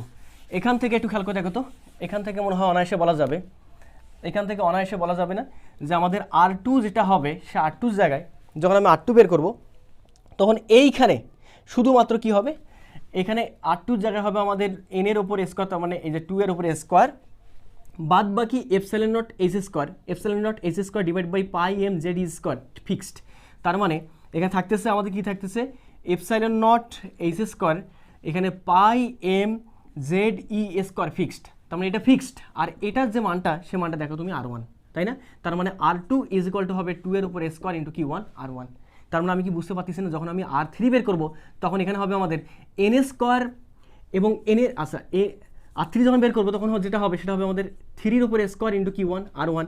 তারপর এখানে যখন R4 বের করবো তখন হবে 4 এর উপর স্কোয়ার ইন্টু Q1 R1। তাহলে এভাবে যদি করতে করতে R অফ n বের করি তখন এখানে হবে n square into Q1 R1। এটা হচ্ছে আমাদের আইডিয়াল ফর্মুলা। ক্লিয়ার? হ্যাঁ ক্লিয়ার। এখন তোমাকে যদি বলা হয় হাইড্রোজেনের প্রথম কক্ষপথের ব্যাসার্ধ নির্ণয় করো, তখন তুমি অনায়াসে পারবা। দেখো হাইড্রোজেনের প্রথম কক্ষপথের ব্যাসার্ধ, তাহলে দেখি তো হাইড্রোজেন ক্ষেত্রে প্রথম কক্ষপথের ব্যাসার্ধ কত হয়। হাইড্রোজেন বলতে হাইড্রোজেন বলবে হাইড্রোজেনের জেড কত হবে 1, পারমাণবিক সংখ্যা 1। তাহলে একটা কাজ করে ফেলি, খেয়াল করে দেখো আমাদের এখানে জেডের মান, যে হাইড্রোজেনের ক্ষেত্রে 1, ক্লিয়ার? এটা হাইড্রোজেনের ক্ষেত্রে বের করতেছিলাম আমরা, হাইড্রোজেনের ক্ষেত্রে জেডের মান কত হবে 1। তাহলে তোমরা আমাকে বলো তো R1টা কত? R1টা হবে আমাদের কোনটা, এইটা বলতে epsilon not H square divide by pi M Z, জেডের মান আমাদের 1, তারপর কি বলতো এর উপর স্কোয়ার, এতটুকু। এবং তুমি মান বসাই দেখো, মান বসাই দিলে R1 এর মান সম্ভবত তুমি পাবা 0.53 অ্যাংস্ট্রম, প্রথম কক্ষপথের ব্যাসার্ধ যেটা, এতটুকু পাবা তুমি। আচ্ছা যাই হোক, তোমরা মনে হয় বুঝতে পারছো যে আমাদের এখান থেকে আমরা বুঝতে পারতেছি হাইড্রোজেনের প্রথম কক্ষপথের ব্যাসার্ধ, খেয়াল করে দেখো হাইড্রোজেনের প্রথম কক্ষপথের ব্যাসার্ধে যে মানটা হবে সে মানটা তো আমাদের এইটাই ফিক্সড। এখন দ্বিতীয় কক্ষপথের ব্যাসার্ধ হবে প্রথম কক্ষপথের ব্যাসার্ধের কয় গুণ বেশি, কত, এখানে 4 গুণ বেশি। তৃতীয় কক্ষপথের ব্যাসার্ধ হবে প্রথম কক্ষপথের কত গুণ বেশি, 9 গুণ বেশি, 3 এর উপর স্কোয়ার মানে 9। চতুর্থ কক্ষপথের ব্যাসার্ধ হবে কত গুণ বেশি বলো তো, 16 গুণ বেশি। তার মানে ব্যাপারটা দাঁড়ালো আমাদের এরকমটা, আমরা যদি একটা সম্পর্ক নিয়ে আসতে চাই যে হাইড্রোজেনের ক্ষেত্রে R1 is to R2 is to R3 is equal to hot, তখন কি বলবা? R1 বলতে তুমি কি বললা, R1ই, R1 মান তো আমাদের R1 প্রথম কক্ষপথের ব্যাসার্ধ। দ্বিতীয় কক্ষপথের ব্যাসার্ধ হবে R2 হবে 4R1, এই যে 4R1। তৃতীয় কক্ষপথের ব্যাসার্ধ হবে 9R1। তার মানে এটাকে যদি আমি কাজ করি, প্রত্যেকটা পাশ থেকে R1 ক্যান্সেল আউট করে দিই, তখন পাচ্ছি আমি 1:4 কত বলতো 9। এটা হচ্ছে আমাদের অ্যান্সার। কি ব্যাপারটা বুঝতে পারছো? তো আমরা মোটামুটিভাবে খেয়াল করে দেখো কক্ষপথের ব্যাসার্ধ নির্ণয় করতে পারছি। এখন যদি আমরা চাই যে আমরা নির্দিষ্ট কক্ষপথে একটা ইলেকট্রনের বেগ নির্ণয় করব, সেটা কিন্তু আমাদের বের করা পসিবল। তো এখন আমরা যে কাজটা করবো সেটা হচ্ছে ইলেকট্রনের বেগ, শক্তি, বাদবাকি যেগুলো বিষয়গুলো আছে সেই সব বিষয়। তো যাই হোক, আমরা R1টা কিন্তু বের করে ফেলছি, R1 R2 RNও আমরা বের করে ফেলছি। এবং যে কোনো পরমাণুর জন্য বলুক, আমরা যদি আমাদের যে কোনো পরমাণু বলে তাহলে সেই পরমাণু আমরা পারমাণবিক সংখ্যা বসাই দিব, বাদবাকি বিষয়গুলো বসাই দিব, কত নম্বর কক্ষপথের ব্যাসার্ধ চাচ্ছে বসাই দিলে কিন্তু আমাদের বের হয়ে যাবে। আচ্ছা এখন যদি আমরা খেয়াল করে দেখো, এখানে আমরা কিন্তু R অফ n বের করে ফেলছি। আচ্ছা R অফ n বের করলে আমি V অফ n মানে nতম কক্ষপথে ইলেকট্রনের বেগটা কতটুকু হবে আমি বের করতে পারবো না? হ্যাঁ বের করতে পারবো এখান থেকে। দেখো তাহলে আমি এক কাজ করলাম, এই অংশটা মিশাই দিলাম, মিশাই দিয়ে আমি এখান থেকে কি করব, V অফ nটা আমি নির্ণয় করব, তাই না? তাহলে V অফ n খেয়াল করে দেখো, তারপর কি আছে আমাদের স্কোয়ার। আচ্ছা একটু খেয়াল করে দেখো তো, আচ্ছা V অফ n তারপর স্কোয়ার থাকলো, ভালো কথা। এখন আমি এখান থেকে বের করব বেগটা। আচ্ছা তার আগে তোমরা আমাকে কথা বলো তো, এটাকে মনে হয় এভাবে লেখা যেত, আমরা জানি ইলেকট্রনের কৌণিক ভরবেগ, ওকে, ইলেকট্রনের কৌণিক ভরবেগ mv/n, এখানে vn ইজ ইকুয়াল টু হচ্ছে nh ডিভাইড বাই কি পাই, টোয়াইস পাই। আমরা কিন্তু চাইলে এখান থেকে বের করতে পারি, এত এখানে বসাই দিলে ওই যে R অফ n এর মানটা এখানে যদি বসাই দেই তখন একটু বেশি হয়ে যাবে, একই ভ্যালু আসবে, বাট এখানে বসাই দিলে সিম্পল হয়ে যাবে কারণ এখানে স্কোয়ার নেই। আচ্ছা এখান থেকে আমাদের দরকার ছিল কি of n, V of n। তাহলে V of n is equal to হবে আমাদের nh divide by twice pi থাকলো। আর এখানে কি কি থাকতেছে বলো তো, টোয়াইস পাই থাকতেছে। আমি এখানে V অফ n এর মান বের করতেছি, তার মানে m আর r অফ nটা এখানে এসে ভাগ হয়ে যাবে, ওকে। তাহলে এখান থেকে V of n is equal to nh divide by twice pi m r of n এর মান দেখো আমাদের বের করা আছে। তাহলে বসাই দিই, এখানে বসাই দিলে আমি পাচ্ছি এখানে এপসাইলন নট, খেয়াল করে দেখো এপসাইলন নট কোথায়, R অফ n, এই তো R অফ n না, হ্যাঁ epsilon not n square, epsilon not n square h square, তাই না? হ্যাঁ ডিভাইডেড বাই কতটা বলো তো, ডিভাইডেড বাই কি আছে আমাদের এখানে, আচ্ছা আমি এটা মিশাই দিই, তাতে ডিস্টার্ব করতেছে। ডিভাইডেড বাই কি আছে আমাদের এখানে বলো তো, এখানে আছে আমাদের pi M Z E square. তাহলে এখান থেকে একবারে মনে হয় বলা যাবে যে ভাই আমাদের v of N is equal to হবে, এটা উপরে চলে যাবে। আচ্ছা তার আগে দেখো তো কাটাকাটি কিছু করা যায় কিনা। হ্যাঁ যাচ্ছে, পাই পাই ক্যান্সেল আউট করা যাচ্ছে, এম এম ক্যান্সেল আউট করা যাচ্ছে, তাই না? হ্যাঁ ক্যান্সেল আউট করা যাচ্ছে। আর কিছু এখানকার এন স্কোয়ার ক্যান্সেল আউট করলে একটা এন থাকে, এখানকার এইচ স্কোয়ার ক্যান্সেল আউট করলে একটা এইচ থাকে। তার মানে ব্যাপারটা দাঁড়াচ্ছে V of N is equal two দাঁড়াচ্ছে আমাদের কী দাঁড়াচ্ছে বলো তো, জেড ই স্কোয়ার, এখানে ভাগ আছে উল্টা দিলে যাবে উপরে, তাহলে জেড ই স্কোয়ার আর নিচে থাকতেছে আমাদের টোয়াইস এন এইচ, তাই না? এইটা হচ্ছে আমাদের কিসের ফর্মুলা বলো তো, ভি অফ এন। দেখো ঠিক আছে কিনা, v of N is equal to আমাদের এখানে জেড ই স্কোয়ার, হ্যাঁ জেড ই স্কোয়ার, এখানে টোয়াইস এপসাইলন নট, ও এপসাইলন নটটা আমরা লিখিনি এখানে মনে হয়, two epsilon not n h. আচ্ছা টু এপসাইলন নট, এখানে আমাদের একটা এন থাকতেছে আর একটা কি থাকতেছে, এইচ থাকতেছে। এইটা হচ্ছে আমাদের ভি অফ এন এর ফর্মুলা। আচ্ছা আমি একটু চেক করে নিই ভি অফ এন, তাই না? আচ্ছা ভি অফ এনটা আমাদের ফর্মুলা ঠিক আছে কিনা। হ্যাঁ জেড ই স্কোয়ার টোয়াইস এন, টোয়াইস কোথায়, এই যে twice N H epsilon not, ঠিক আছে। তো আমাদের এখানে ভি অফ এন যেটা, সেটা হচ্ছে আমাদের Z E square divide by two epsilon not n h, ঠিক আছে। ওকে, তাহলে আমাদের ভি অফ এন কিন্তু ফর্মুলা ঠিক আছে। আর অফ এন এর ফর্মুলা দেখি তো, আর অফ এন এর ফর্মুলাটা একটু চেক করে নিই। হ্যাঁ epsilon not H square divide by pi M Z E square, হ্যাঁ জেড ই স্কোয়ার পাই এম, ঠিক আছে। সব কিছু কিন্তু আমাদের ঠিক আছে। তার মানে আমরা বুঝতে পারছি ভি অফ এন কত, আর অফ এন কত, এটা নিয়ে আমাদের সমস্যা নেই। তাহলে যাই হোক তোমরা বুঝতে পারছো, এইটা আমি মিশাই দিলাম। এখন তোমরা আমাকে বলো তো, যদি আমাদের বলা হয় যে সোডিয়ামের ক্ষেত্রে তিনতম কক্ষপথে ইলেকট্রন এর বেগ কত, কি কত, বেগ কত, রৈখিক বেগটা বের করতে পারবা না? হ্যাঁ বের করতে পারবা ভাইয়া, কমন একদম, যে ভাই আমাদের ভি অফ এন এর জায়গায় কত বসাবো, 3 ইজ ইকুয়াল টু জেড বলতে সোডিয়ামের ক্ষেত্রে জেড এর মান কত, 11, এই তো 11 ইন্টু ই বলতে ইলেকট্রনের চার্জ 1.6 ইন্টু 10 টু দি পাওয়ার কত, -19, তারপর কি আছে স্কোয়ার, সেই স্কোয়ার দিলাম, রাইট।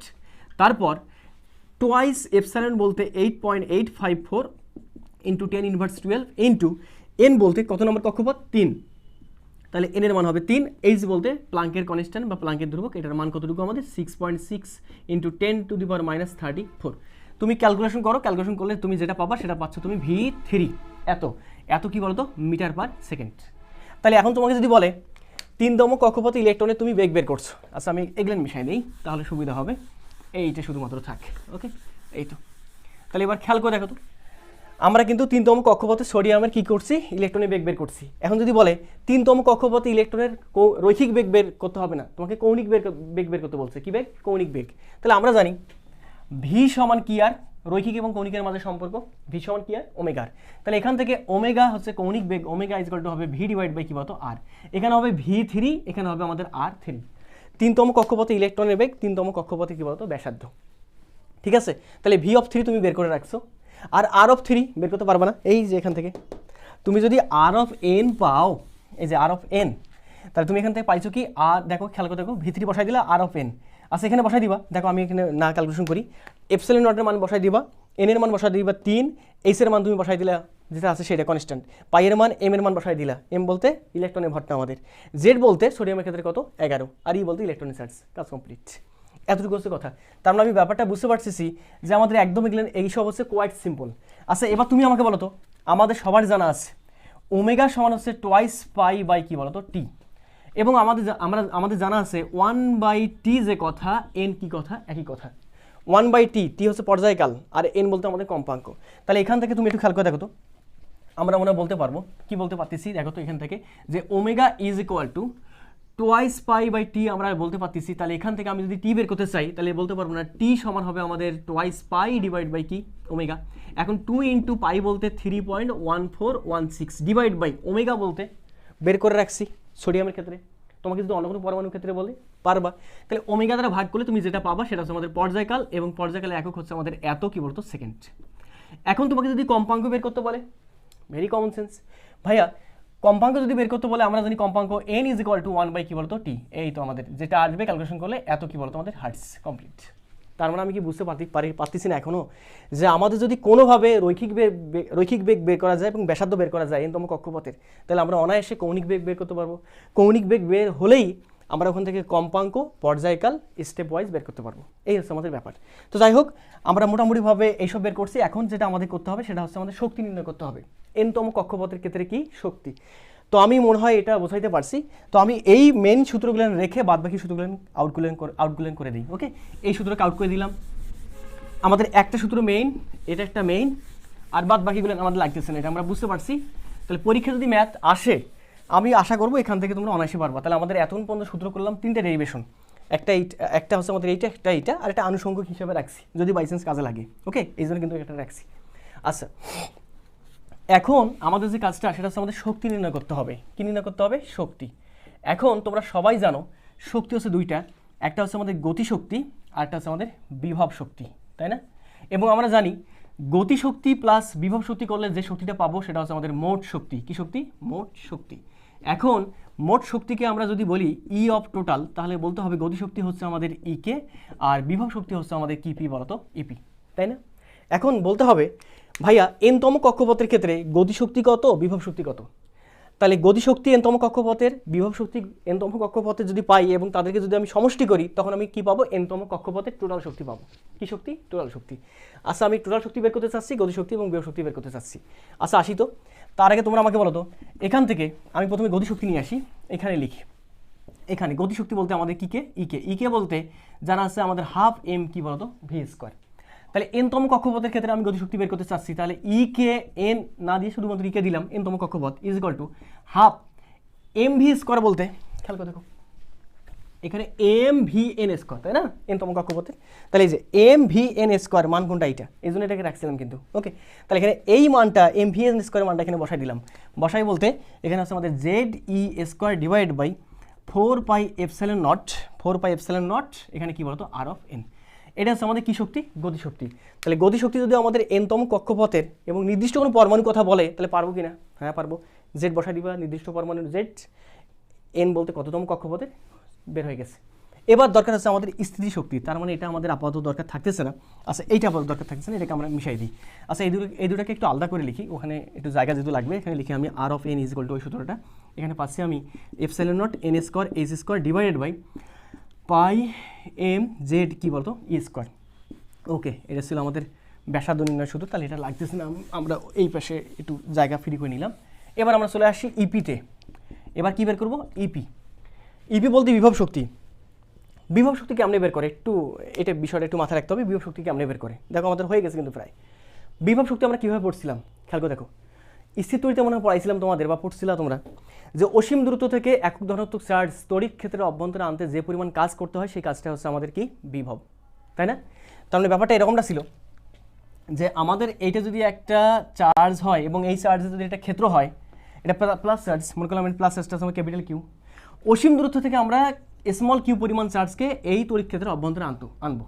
আনতে কাজটা মনে করলাম আনতে যে কাজটা হয় সেই কাজটা হচ্ছে ডাব্লিউ। তাহলে আমি কি বলতে পারবো না যে আমাদের কিউ পরিমাণ চার্জ আনতে এই পজিটিভ আধানের ক্ষেত্রে কাজের মান হচ্ছে আমাদের ডাব্লিউ, একক পরিমাণ আনতে কাজের মান হবে ডাব্লিউ ডিভাইড বাই কিউ, এইটা হচ্ছে তার কি? বিভব। আচ্ছা, এখান থেকে কি বলা যায় না, যেখান থেকে ডাব্লিউ ইজ ইকুয়াল টু হবে আমাদের ভি ইন্টু কিউ। হ্যাঁ তাই তো। এখন ভি এর পরিচয়টা কি, কিউ এর পরিচয়টা কি? ভিটা হচ্ছে আমাদের বিভব এবং বিভবের ফর্মুলা জানা আছে 1/4 epsilon not into q divide by কি? আর। যেখানে কিউটা হচ্ছে আমাদের কেন্দ্রীয় চার্জ, যেখানে কেন্দ্রীয় চার্জ কোনটা? প্লাস পজিটিভ চার্জটা। কি চার্জ? পজিটিভ চার্জ, এই যে। আর দেখো এটা হচ্ছে আমাদের বিভবের মানটা, আর এই কিউ বলতে যে চার্জটাকে আমরা আনতেছি। এখন অসীম থেকে যদি আমরা প্লাস চার্জকে আনি, প্লাস কিউ পরিমাণ চার্জকে আনি, তাহলে এখানে প্লাস কিউ হবে। মাইনাস চার্জকে যদি আনি তখন এখানে কি হবে? আমাদের মাইনাস কিউ হবে। কথা আমরা বুঝাইতে পারছি? ওকে, তাহলে এখানে আমাদের এই চার্জটা হবে, যদি প্লাস চার্জকে আনি প্লাস চার্জ, মাইনাস চার্জ নিয়ে আসলে মাইনাস চার্জ। একটু ব্রেক করা লাগতেছে। তাহলে আমাদের এখান থেকে কাজের যে মানটা হবে সে কাজের মানটা হচ্ছে আমাদের 1/4 এপসাইলন নট ইন্টু ভি এর যে মানটা কিউ ডিভাইড বাই কি বলতো? আর। আচ্ছা, এবং এখানে এক্সট্রা করে একটা মনে হয় কিউ থাকতেছে, এই যে কিউটা, সেই কিউটা একটু পরিচয় প্রথমে দিয়ে নিয়েছিলাম, আমি আরেকবার একটু দিয়ে নিই যে আমাদের এখানকার কিউটা হচ্ছে যে ক্ষেত্রে, মানে যার ক্ষেত্র সেই ক্ষেত্রের চার্জ। যেমন আমাদের এখানে ক্ষেত্রটা হচ্ছে পজিটিভ চার্জে, যার ফলে এখানে পজিটিভ চার্জ বলতে আমাদের ক্যাপিটাল কিউ এই সেইটা চার্জ। আর যে চার্জটাকে নিয়ে আসবো সেই চার্জটা বা মুভিং চার্জটা হচ্ছে আমাদের এখানে স্মল কিউটা। ওকে, এখন যদি এই চার্জটা মাইনাস হয় মাইনাস হবে, প্লাস হলে কি হবে? প্লাস হবে। এতটুকু হচ্ছে বিষয়। তাহলে একটু খেয়াল করে দেখো তো, আমি যদি বলি যে তোমরা একটু খেয়াল করে দেখো, আমি এই ডায়াগ্রামটাকে যদি মিশাই দিই তাহলে এখান থেকে আমি পাচ্ছি কি? পাচ্ছি যেটা কাজের যে মানটা তাহলে এখান থেকে W is equal to 1/4πε0 into কথা বলো তো capital Q small q divide by কি বলো তো আর, এটা না? হ্যাঁ এটা। এখন তোমাদের একটু বলে রাখি, এই যে কাজটা যে পাওয়া যাবে, এই কাজটা আসলে বেসিক্যালি এই স্থিতি শক্তি রূপে জমা হয়ে থাকবে। কথা কি বুঝতে পারছো? তার মানে এখানকার যে কাজের মানটা যত হবে, এই স্থিতি শক্তি হবে আমাদের তত। আমরা তো জানি যে কৃত কাজ মানেই তো হচ্ছে এইত শক্তি। তার মানে অসীম থেকে যখন একটা চার্জকে আনতেছি তড়িৎ ক্ষেত্র অভ্যন্তরে, তখন যে পরিমাণ কাজ করতে হবে সেটা বিভব, আর যে বিভবটা পাবো ওখান থেকে ওই সম্পর্ক থেকেই আমরা কি পাইলাম বলতো কাজটা। আর ওই কাজটা কোন শক্তি হিসেবে কাজ করবে? স্থিতি শক্তি বা বিভব শক্তি হিসেবে কাজ করবে। এখন আমরা নিউক্লিয়াস নিয়ে তো আলোচনা করতেছিলাম, তাই না? নিউক্লিয়াস এবং ইলেকট্রন। তাহলে নিউক্লিয়াস আছে আমাদের, এটা মনে করলাম একটার ক্ষেত্রে, হাইড্রোজেন ক্ষেত্রে কল্পনা করি নিউক্লিয়াস এইটা, আর এটা হচ্ছে তার কক্ষপথ। এবার তোমরা আমাকে কথা বলো তো, এই যে চার্জটা, এই চার্জের মানটা কি আমাদের প্লাস ই না? দেখো ইলেকট্রনের চার্জ যত, প্রোটনের চার্জও তত, কিন্তু প্রোটনের ক্ষেত্রে প্লাস, ইলেকট্রনের ক্ষেত্রে কি মাইনাস। তার মানে এর চার্জকে যদি আমি ই বলি, প্লাস ই বলি, তাহলে এর চার্জটাকে বলতে হবে কি ই মাইনাস ই। কেমনই minus E. এখন তুমি আমাকে বলো তো, এই যে ইলেকট্রনটা অবস্থান করতেছে কোন ক্ষেত্রের মধ্যে? অবশ্যই পজিটিভ ক্ষেত্রের মধ্যে। তাহলে এই যে চার্জটা, এই চার্জটা হবে আমাদের কেমন চার্জ? Capital Q. আর এই যে চার্জটা, এই চার্জটা হবে আমাদের কেমন কিউ? Small Q. এখন যদি এই মানগুলো ওখানে বসাই দিই, তখন আসলে আমি পাচ্ছি কি? তাহলে ডাব্লিউ সমান হবে আমাদের ইপি, আর ইপির মানটা হবে কত? 1/4πε0 ইন্টু ক্যাপিটাল কিউ এর জায়গায় হবে আমাদের এইটা ই, এই যে একটা ই, আর স্মল কিউ এর জায়গায় হবে কোনটা? ইলেকট্রনের চার্জ। ইলেকট্রনের চার্জ বলতে ই তো থাকতেছে, তার সঙ্গে একটা মাইনাস বলতে একবার এই সামনে মাইনাসটা দিয়ে দিলাম। ওকে, দেখো মাইনাসটা কীভাবে আসলো, খুব বেশি ইম্পর্টেন্ট কিন্তু এটা। ডিভাইডেড বাই কি বলতো আর, এই যে আর। এখন এনতম কক্ষপথ যদি বলি, হাইড্রোজেন না বলে অন্য কোনো কিছু পরমাণু কথা বলে, এবং যদি এনতম কক্ষপথের কথা বলি, তখন এখানে হবে আমাদের আর এন। আর হাইড্রোজেন কথা না বলে অন্য কোনো কথা বললে, তখন এখানে সামনেটা কি দিতে হবে? এক্সট্রা করে জেড। কারণ হাইড্রোজেনের ক্ষেত্রে শুধুমাত্র একটা পজিটিভ চার্জ থাকতেছে, একটা পজিটিভ চার্জ, একটা নেগেটিভ চার্জ। যা এখন যদি অন্য কোনো পরমাণু হয়, সেক্ষেত্রে আমরা মনে করলাম জেড সংখ্যক পজিটিভ যদি চার্জ থাকে, তাহলে জেড সংখ্যক কী থাকবে? ইলেকট্রন থাকবে। এই জন্য সামনে জেড দিলাম। একটা ইলেকট্রন জন্য চার্জ আমাদের ইপির মান হচ্ছে আমাদের এই সম্পূর্ণটা, তাহলে জেড সংখ্যকের জন্য অবশ্যই জেড সামনে আসবে। তোমরা গেলেন জানো বিষয়গুলো। তাহলে এখান থেকে আমরা বুঝতে পারলাম, আমি এটা মিশাই দিই, এটা তো আর লাগতেছে না। তাহলে এখান থেকে আমি বুঝতে পারলাম আমাদের যে বিভব শক্তির যে মানটা, সে মানটা হবে আমাদের ইপি, আর ইপি সমান হবে মাইনাস কতটুকু হচ্ছে বলো তো? মাইনাস জেড ই স্কোয়ার। দেখো minus Z E square divide by 4πε0 R of কি বলতো এন। এটা হচ্ছে আমাদের বিভব শক্তি, আর এটা কি শক্তি? স্থিতি শক্তি। একটু খেয়াল করে দেখো, এখানে হাফ মনে হয় একবারে গুণ করে দিলে 4 দুগুণে কত আসে বলো তো? 8। এটা হচ্ছে আমাদের বিষয়। তো কোনো ম্যাথে যদি বলে যে সোডিয়ামের ক্ষেত্রে, ম্যাগনেসিয়ামের ক্ষেত্রে, অ্যালুমিনিয়ামের ক্ষেত্রে, এনতম কক্ষপথের ক্ষেত্রে বিভব শক্তির মান নির্ণয় করো, অথবা গতিশক্তির মান নির্ণয় করো, তাহলে তুমি পারবা কি না? হ্যাঁ অবশ্যই। দেখো এখানে যদি সোডিয়ামের কথাই বলি, এটা মিশাই দেখি আমি, এটা তো লাগতেছে না। যদি আমি সোডিয়ামের কথাই বলি, সোডিয়ামের ক্ষেত্রে আমাদের এখানে জেডের যে মানটা, সে জেডের মানটা হচ্ছে আমাদের 11, তাই না? হ্যাঁ। তাই সোডিয়ামের ক্ষেত্রে আমি বললাম 3তম কক্ষপথের শক্তি নির্ণয় করতে হবে। কয়তম? 3তম। তাহলে আমি এখানে কে 3 দিব, গতিশক্তি যদি নির্ণয় করতে চাই। জেডের মান হবে 11। তারপর এখানে ই তো বুঝতে পারতেছো, আর অফ এন বলতে এই যে এনতম কক্ষপথের ব্যাসার্ধ বের করে রাখছিলাম কিন্তু আমরা অলরেডি। ওকে, 8πε0 মান সব জানা ধ্রুবক। আচ্ছা, তারপর ইপির মানটা, হ্যাঁ এটাও বের করা যাবে। মাইনাসও থাকলোই, জেড বলতে তুমি বুঝতে পারতেছো, ই বলতে বুঝতে পারতেছো, 4πε0, আর এন তুমি বুঝতে পারতেছো। তবে যত সংখ্যক কক্ষপথের তোমার গতিশক্তি, ইলেকট্রনের গতিশক্তি বের করতে বলবে বা বিভব শক্তি বের করতে বলবে, তত সংখ্যক কক্ষপথের কি লাগবে? আমাদের ব্যাসার্ধটা লাগবে। এতটুকু হচ্ছে কথা। তো যাই হোক, আমরা এগুলো করে আসছি। এখন আমরা আমাদের যে কাজটা, সেই কাজটা হচ্ছে টোটাল শক্তি বের করা। তাহলে নির্দিষ্ট কোনো কক্ষপথের টোটাল শক্তিটা কতটুকু হয় সেটা আমি বের করতে চাচ্ছি।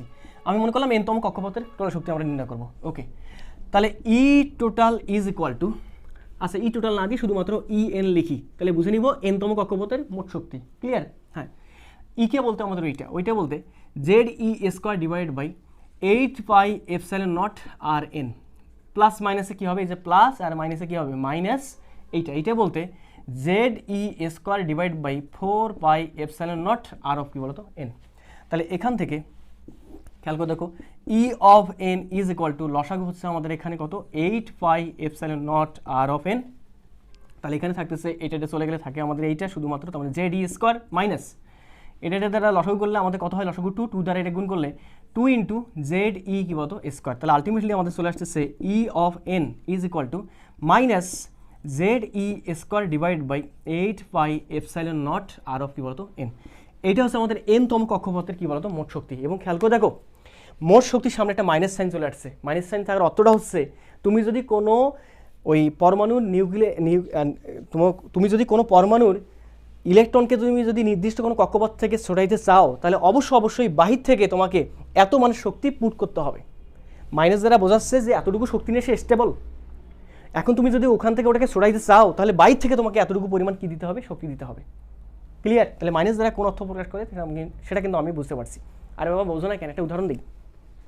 তুমি তোমার বাবার সংসারে আসো, এখন যদি তোমাকে আজকে যদি বের করে দেই, তুমি কি চলতে পারবা? চলতে পারবে না। তুমি বের হবে না তোমার বাবার সংসার থেকে। কারণটা কি? তোমার বাবা তোমাকে প্রতি মাসে টাকা সাপ্লাই দেয়। ব্যাপারটা বুঝতে পারছো? এখন তুমি তোমার বাবার সংসার থেকে কেবলমাত্র তখনই তুমি বের হবা যখন বাইরের কোনো উৎস থেকে তুমি ওই টাকাটা পাবা। কি বুঝতে পারছো? এই মাইনাস দ্বারা বোঝাচ্ছে যে তুমি তোমার বাবার সংসার থেকে যাচ্ছ না, কারণ কি প্রতি মাসে তুমি টাকা পাচ্ছ, একটা টান কাজ করতেছে। বাট এনি যদি বাইরে থেকে যদি ওই পরিমাণ টাকা তোমাকে যোগান দেওয়া হয়, তাহলে তুমি ওখান থেকে ওই ফ্যামিলি থেকে তুমি ছিন্ন হয়ে যাবা। যদিও বা যাবা না, জাস্ট এটা উদাহরণ একটা দিলাম। ওকে, তো যাই হোক, আমরা এনতম কক্ষের ক্ষেত্রে মোট শক্তির মানটা কতটুকু হবে সেটা কিন্তু আমরা বুঝতে পারছি। এখন আমাদের লাস্ট একটা কনসেপ্ট, এটা মিশাই দিলাম। ওকে, এটা তো আমাদের লাগতেছে না। একটা মেইন সূত্র, 2টা 3টা 4টা 5টা। ওকে, তাহলে এই বাদবাকি বিষয়গুলো আমি মিশাই দিলাম। এখন আমাদের যে কাজটা, সে কাজটা হচ্ছে আমাদের এটাও লাগতেছে না, এটাও আমাদের লাগতেছে না, লাগতেছে আমাদের শুধুমাত্র এই কয়টা। দেখো আমি যে কয়টা সূত্র ডেরিভেশন করছিলাম সেই কয়টা সূত্র সুন্দরভাবে রাখছি। এবার দেখো খুব সুন্দর বিষয়, আমাদের এটা নিউক্লিয়াস ছিল, এটা ছিল প্রথম কক্ষপথ, এটাকে প্রথম কক্ষপথ এভাবে দেখাই দিলাম। ওকে, দ্বিতীয় কক্ষপথ, তৃতীয় কক্ষপথ, চতুর্থ কক্ষপথ, পঞ্চম কক্ষপথ, এভাবে এনতম কক্ষপথ মনে করলাম।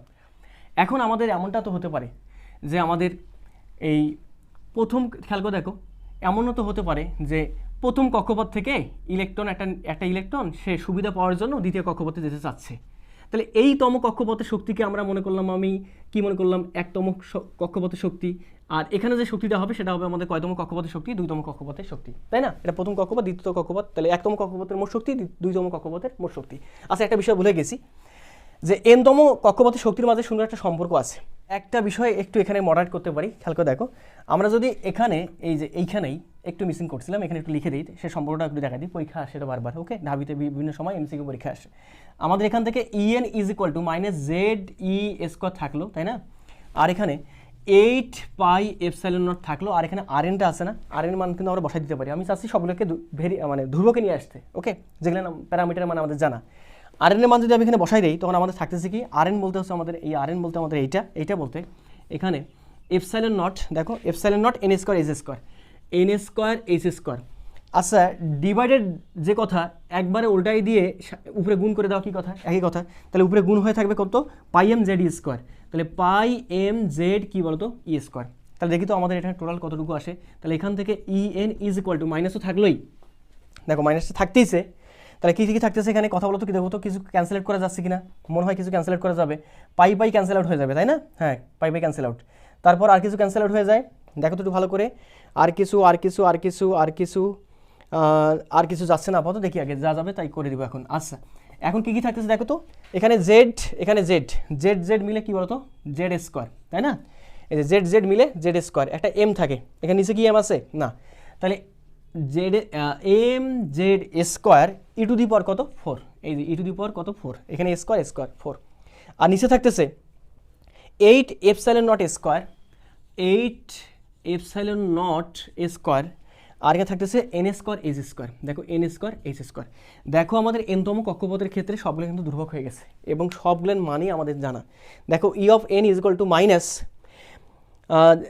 mz² e⁴ divide by 8πε0, sorry pi তো থাকতেছে না, পাই ক্যান্সেল হয়ে গেল, 8ε0², হ্যাঁ n² কি স্কোয়ার বলতো, h²। ওখান থেকে একটা সম্পর্ক নিয়ে আসা যায় আবার, প্রথম কক্ষপথের শক্তি, দ্বিতীয় কক্ষপথের শক্তি, তৃতীয় কক্ষপথের শক্তির মাঝে সম্পর্ক কীরকম সেটা আমি যদি একটু বলি, এটাকে না বললাম, একটু পরে বলি এটাকে। ওকে, আমি এটাকে আপাতত না বলি, ওই সম্পর্কটাকে একটু নিয়ে আসলে তো পরে তোমাদের সুবিধা হবে। দেখো, আচ্ছা এখান থেকে বলা যাবে না যে আমাদের প্রথম কক্ষপথের শক্তি হচ্ছে আমাদের E1, n এর জায়গায় 1 বসাই দিলাম, তখন থাকে কি ভাই, কোনো কিছু পরিবর্তন হবে না, শুধু পরিবর্তন হবে কার, n এর। তার মানে মাইনাস, খেয়াল করে দেখো, mz² e⁴ divided by 8ε0h² মান ফিক্সড, শুধুমাত্র পরিবর্তন হবে কার, n এর মানটা। n এর মান কত হবে এখানে, 1, তাহলে 1 উপর স্কোয়ার দেওয়া যে কথা, না দেওয়া একই কথা। তাহলে এবার E2 কতটুকু হবে, আচ্ছা এই পুরোটা মিলে কি E1, তাহলে E2 জায়গায় আগের মতো সব কিছু ঠিক থাকবে, শুধুমাত্র পরিবর্তন হবে কার জায়গায়, এন এর জায়গায়। তার মানে উপরে আমাদের এই সম্পূর্ণটার বদলতে আমি লিখতে পারি আমাদের E1 ডিভাইডেড বাই, শুধু পরিবর্তন হবে এন এর জায়গায়, তার মানে এখানে কি স্কোয়ার, এন স্কোয়ার। এন বলতে এখানে এন এর মান কত হবে, 2 এর জন্য 2 এর উপর স্কোয়ার, তার মানে আলটিমেটলি কত আসে, 4। এবার যদি আমি বলি E3 কত হবে, তখন তুমি বলবো অনায়াসে যে আমাদের E1 ডিভাইড বাই কত বলো তো, এন এর উপর স্কোয়ার, এন এর বলতে 3, 3 এর উপর স্কোয়ার মানে কত, একবার বলতো 9। তাহলে এখান থেকে E of n is equal to হবে E1 ডিভাইড বাই এন এর উপর কি বলতো, স্কোয়ার। এটা হচ্ছে আমাদের সম্পর্ক, পরীক্ষা আসে। তাহলে আমি এখান থেকেও বলতে পারবো যে E1 is two E2 is two E3 কত হবে, তোমরা আমাকে বের করে কমেন্ট করবা। E1 বলতে আমাদের E1ই, E2 বলতে আমাদের E1/4, E3 বলতে E3 বলতে আমাদের E1 বাই কত বলতো, 9। তার মানে আমাদের অনুপাতটা যেটা আসবে সেটা আসবে আমাদের 1:2, তারপর 1/4:1 বাই কত বলতো, 9। এটা হচ্ছে আমাদের অ্যান্সার। কি বুঝতে পারছো? আরে বাবা, E1 বলতে E1ই, E2, E2 বলতে কত, E1/4, E2, E3 বলতে কত, E1 বাই কত, 9, E1 ক্যান্সেল, তাহলে 1:1/4:1 বাই কত, 9। এভাবে তোমাকে যদি এনতম কক্ষপথের কথা বলে তবুও আমি আশা করি তোমরা পারবা। তো আমি আশা করি তোমাদের এটা নিয়ে কোনো সমস্যা নেই। তাহলে আমাদের বেসিক একটা ফর্মুলা থাকলো এটাকে এইভাবে রাখলাম, এটা না বুঝতে কোনো সমস্যা না হওয়ারই কথা। ওকে, এবার দেখো, এবার আমাদের যে কাজটা, লাস্ট একটা কাজ, ওকে, সেটা কীরকম, আমাদের এটা নিউক্লিয়াস, এটা প্রথম কক্ষপথ, দ্বিতীয় কক্ষপথ, তৃতীয় কক্ষপথ, চতুর্থ কক্ষপথ মনে করলাম। এখন যদি এমনটা হয়ে যায় যে ইলেকট্রনটা এই কক্ষপথে না থেকে দ্বিতীয় কক্ষপথে আসছে অনুমোদিত কক্ষপথে, তাহলে অবশ্যই এটা যদি আমাদের E1 হয়, এটা আমাদের কি হবে, E2। তাহলে E1 ছেড়ে ইলেকট্রন যদি E2-তে আসতে চায়, তাহলে অবশ্যই E2 শক্তি বেশি হবে, E1 এর শক্তি কম হবে। তাহলে E1 থেকে E2-তে আসতে চাইলে অবশ্যই নির্দিষ্ট পরিমাণ শক্তি সে শোষণ করবে। আবার E2 থেকে যদি সে E1-এ যেতে চায়, তাহলে অবশ্যই নির্দিষ্ট পরিমাণ শক্তি বিকিরিত করবে। এখন যে শক্তি যে শোষণ অথবা বিকিরণ করবে সেটা আমাদের ওই ফোটন আকারে, সেই শক্তিটা ফোটন কণা আকারে নির্গত হবে। তাহলে এই যে তোমার যে শক্তি বিকিরণ করতেছে এটাকে আমরা বললাম ডেল্টা অফ ই, এবং এই ডেল্টা অফ ইটা হবে ফোটন আকারে। আর একটা ফোটন মানে হচ্ছে আমাদের এক কোয়ান্টা, এবং এক কোয়ান্টার মান হয় আমাদের এইচ কি বলতো, নিউ। যেখানে নিউ দ্বারা বোঝাচ্ছি কম্পাঙ্ক আর এইচ বলতে প্লাঙ্কের ধ্রুবক। তাহলে এখান থেকে কি বলা যাবে না যে আমাদের ডেল্টা অফ ই যেটা হবে সেটা হবে আমাদের কি নিউ, এইচ নিউ। আর এখানে মেনশন করে দেওয়া ভালো যে আমাদের এখানে ওই ডেল্টা অফ ই দ্বারা বোঝাচ্ছে কার শক্তি বেশি, যেহেতু এখানে E2-র কক্ষপথের শক্তি বেশি কার তুলনায়, E1-এর তুলনায়। তার মানে অবশ্যই এখানে ডেল্টা অফ ই হবে আমাদের E2 মাইনাস কি1 বলতো, E1। ক্লিয়ার? এতটুকু হচ্ছে আমাদের কথা। এখন ওই আমাদের একটু খেয়াল করে দেখো, এখান থেকে এই ডেল্টা অফ ইর মান কত, এইচ নিউ। তাহলে এখান থেকে H new is equal to হবে আমাদের E2 মাইনাস কি1 বলতো, E1। ওকে, তাহলে আমি এটা একটু মিশাই দিলাম। ওকে, এই দুটো একটু মিশাই দিলাম, আপাতত লাগতেছে না আমাদের। তাহলে দেখি তো কোনো সম্পর্ক আসে কিনা। তাহলে এখান থেকে খেয়াল করে দেখো, এইচ নিউ থাকলো ইজ ইকুয়াল টু E2 বলতে কয় নম্বর কক্ষপথের শক্তি, 2 নম্বর কক্ষপথের মোট শক্তি কত, এইটা। তাহলে আমি এন এর জায়গায় এখানে 2 বসাই দেবো, যে E2 এন এর জায়গায় 2। তাহলে আমাদের হবে যেটা, সেটা হবে আমাদের মাইনাস, কথা বলো, mz² ডিভাইডেড বাই এখানে 8ε0 এখানে h², n এর জায়গায় হবে আমাদের n2, তারপর কি বলতো স্কোয়ার। আমি এখানে E2-র জায়গায় একবার n2 লিখলাম, 2 বসাই দিলাম না। ওকে, 2 নম্বর কক্ষপথ এভাবে বলতেছি না, সম্পর্ক নিয়ে আসতে চাচ্ছি। মাইনাস, এই মাইনাস সেই মাইনাস, কিন্তু এখানকার একটা মাইনাস থাকার কারণে আমাদের মাইনাসের কাছে কেমন হবে, প্লাস। তাহলে এবার হচ্ছে যেটা, সেটা হচ্ছে আমাদের mz² divide by 8ε0 h² n1, তারপর কি বলতো স্কোয়ার, তাই না? হ্যাঁ, আচ্ছা, এখান থেকে বলা যাবে না H new is equal two, এখান থেকে সম্পূর্ণ দেখো, এখানে যা এখানেও এটা কি তা। তাহলে এটাকে যদি কমন নেই, তাহলে mz² ডিভাইডেড বাই 8ε0 h² যদি কমন নেই, ওকে, কমন নিলে আমাদের যেটা থাকতেছে এইখানে প্লাসটা, এখানে কি থাকতেছে, একটা মাইনাসটা থাকতেছে, মানে থাকতেছে 1/n এর উপর স্কোয়ার মাইনাস 1/n2 এর উপর কি বলতো, স্কোয়ার। এবং তোমরা বলছিলা দেখো কেমিস্ট্রি অনেক সুন্দর সূত্র চলে আসছে। এবং আমরা যদি এখানে জেড এর মান 1 বলি, হাইড্রোজেনের ক্ষেত্রে, কিসের ক্ষেত্রে, হাইড্রোজেনের ক্ষেত্রে জেড এর মান 1 বলি, তখন এই সবগুলো মিলে একটা ধ্রুবক পাবো। মানে এটাও ধ্রুবক, এমও ধ্রুবক, ইউ ধ্রুবক, এইট ধ্রুবক, এপসাইলন ধ্রুবক, এইচ ধ্রুবক, সবগুলো মিলে আরেকটা ধ্রুবক পাবো, যেটাকে আমরা বলতেছিলাম আর এইচ। তোমরা পড়ছিলে আর এইচটা হচ্ছে আমাদের রিডবার্গ ধ্রুবক কেমিস্ট্রিতে, তাই না? হ্যাঁ, তাহলে এখান থেকে আমরা বুঝতে পারতেছি এইচ নিউ, যদিও আমাদের ফিজিক্সে এইসব কাজ লাগবে না, আমি যেহেতু চলে আসছি তাহলে একটু দেখাই দিলাম। H new is equal two এখানে আর h into 1/n1 minus 1/n2 কি বলতো, স্কোয়ার। কি ক্লিয়ার? যেখানে আমাদের একটু খেয়াল রাখতে হবে যে আমাদের n1টা কি আর n2 কি। তাহলে এটা ছিল আমাদের N1, এটা কি ছিল আমাদের N2। ক্লিয়ার? তাহলে খেয়াল করে দেখো তো, যদি আমাদের শক্তি শোষিত অথবা বিকৃত হয় তাহলে কতটুকু পরিমাণ শক্তি শোষিত অথবা বিকৃত হবে সেটা কিন্তু আমরা এখান থেকে বের করে দিতে পারি। এবং তোমরা জানো আমরা কোয়ান্টাম তত্ত্ব থেকে জানি যে ভি সমান হচ্ছে আমাদের এ ল্যামডা, আর এফটাই হচ্ছে এখানে আমাদের কম্পাঙ্ক। ওই কম্পাঙ্ককে আমরা প্রকাশ করতেছি কি দ্বারা? নিউ দ্বারা। আর ভি এর জায়গায় আমরা কি লিখবো এখানে? আলোর বেগ সি। তাহলে এখানে c is equal to nu lambda. তাহলে এখান থেকে নিউ ইজ ইকুয়াল টু হবে সি ডিভাইড বাই কি বলতো? ল্যামডা। তাহলে এখান থেকে মনে হয় বলা যাবে কি বলা যাবে যে আমাদের এইচ নিউ এর বদল লেখা যাবে সি ডিভাইড বাই কি বলতো আমাদের? Lambda is equal to r h into 1 divide by N1 এর উপর square minus 1 divide by N2 এর উপর স্কোয়ার। এইটা আমাদের চলে আসছে সম্পর্ক। তাহলে এখান থেকে যদি ল্যামডা বের করতে বলে, এখান থেকে ল্যামডা বের করতে বলে তোমরা সুন্দরভাবে এটাকে স্থানান্তর করে দিয়ে ক্যালকুলেশন করে দিয়ে তোমরা ল্যামডা বের করতে পারবা। বাট আমাদের এইসব কাজ ফিজিক্সে অন্তত পক্ষে নাই। এইসব যত প্রকার কাজ আছে সবগুলো হবে আমাদের কেমিস্ট্রিতে। তো এখান থেকে আসলে যে একটা কথা ছিল যে আমাদের বলছিল আর কি, বিজ্ঞানী কি বলে তোমার রাদারফোর্ড বলছিল যে যখন একটা ইলেকট্রন একটা নির্দিষ্ট কক্ষপথ থেকে অন্য কোনো কক্ষপথে যায় তখন সে অনবরত বিচ্ছিন্নভাবে মানে কন্টিনিউয়াসলি সে শক্তি বিকৃত করতে থাকে। আর কন্টিনিউয়াসলি শক্তি বিকৃত করতে থাকলে সেখানে যে পট্টিটা পাওয়া যাবে সেই পট্টিটা হবে আমাদের কন্টিনিউয়াস পট্টি। কিন্তু এখান থেকে বোঝা যায়, খেয়াল করে দেখো, এখান থেকে বোঝা যায় যে আসলে আমাদের যে শক্তিটা যে দেয়, এই যে যেমন আমরা এখান থেকে পাইছিলাম শক্তি কিন্তু কন্টিনিউয়াস ছিল না। আমাদের E1টা যা ছিল মনে করলাম E1 সমান হবে আমাদের E1ই, আর E2 সমান কতটুকু হবে? E2 সমান হবে আমাদের E1 এর বাই 1, E1 এর বাই কত? E1 এর কত? 4। তারপর E3 হবে E1 এর কত আমাদের বলো তো? 9। তার মানে কি একটা নির্দিষ্ট সিকোয়েন্স মেনটেন করতেছে না? দেখো না অনুপাতটা কত ছিল এখানে, এই যে অনুপাতটা কি ছিল? E1 দেখো না, E1 is to E2 is to E3 যে অনুপাতটা করছিলাম সেই অনুপাতটা কত ছিল? 1 is to, তারপর 1/4 is to কত? 1/9। তার মানে এটা কি আমাদের কন্টিনিউয়াস আছে? কন্টিনিউয়াস নাই। আর কন্টিনিউয়াস মানে হচ্ছে 1 এর পর 2, 2 এর পর 3, 3 এর পর 4, এটা হচ্ছে কন্টিনিউয়াস।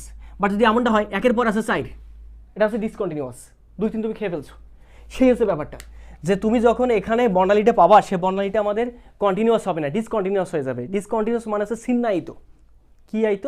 ছিন্নায়িত, ছিন্নায়িত। আর কন্টিনিউয়াস মানে হচ্ছে আমাদের অবিচ্ছিন্ন। কি বিচ্ছিন্ন? অবিচ্ছিন্ন। এই হচ্ছে আমাদের বিষয়টা। তো যাই হোক, তো আমি আশা করি তোমরা বুঝতে পারছো, এটা নিয়ে কোনো সমস্যা না থাকারই কথা। তবে এই সূত্রগুলো না, আমাদের ফিজিক্সে মেইন যে কাজটা পরীক্ষা আসবে সূত্রগুলো মাথায় রাখতে হবে। সূত্রগুলো কোথা থেকে আসলো না আসলো আমি মনে হয় সুন্দরভাবে বোঝাইতে পারছি। এখন সূত্রগুলো মাথায় রাখতে হবে, আর পরীক্ষার রুমে গিয়ে যেভাবে কোশ্চেন হবে সেভাবে তোমাকে অ্যান্সার করে নিতে হবে। এটাই ছিল আমাদের মোটামুটিভাবে এই প্রথমকার অংশের পরমাণু মডেল এবং নিউক্লিয়াস, যেটা সেটার আমাদের এপিসোডটা। এরপর একটা এপিসোড নিব, যে এপিসোডে আমরা নিউক্লিয়াসকে নিয়ে আলোচনা করব। ওকে, আজকে পর্যন্তই। ভালো থাকো, সুস্থ থাকো, আল্লাহ হাফিজ।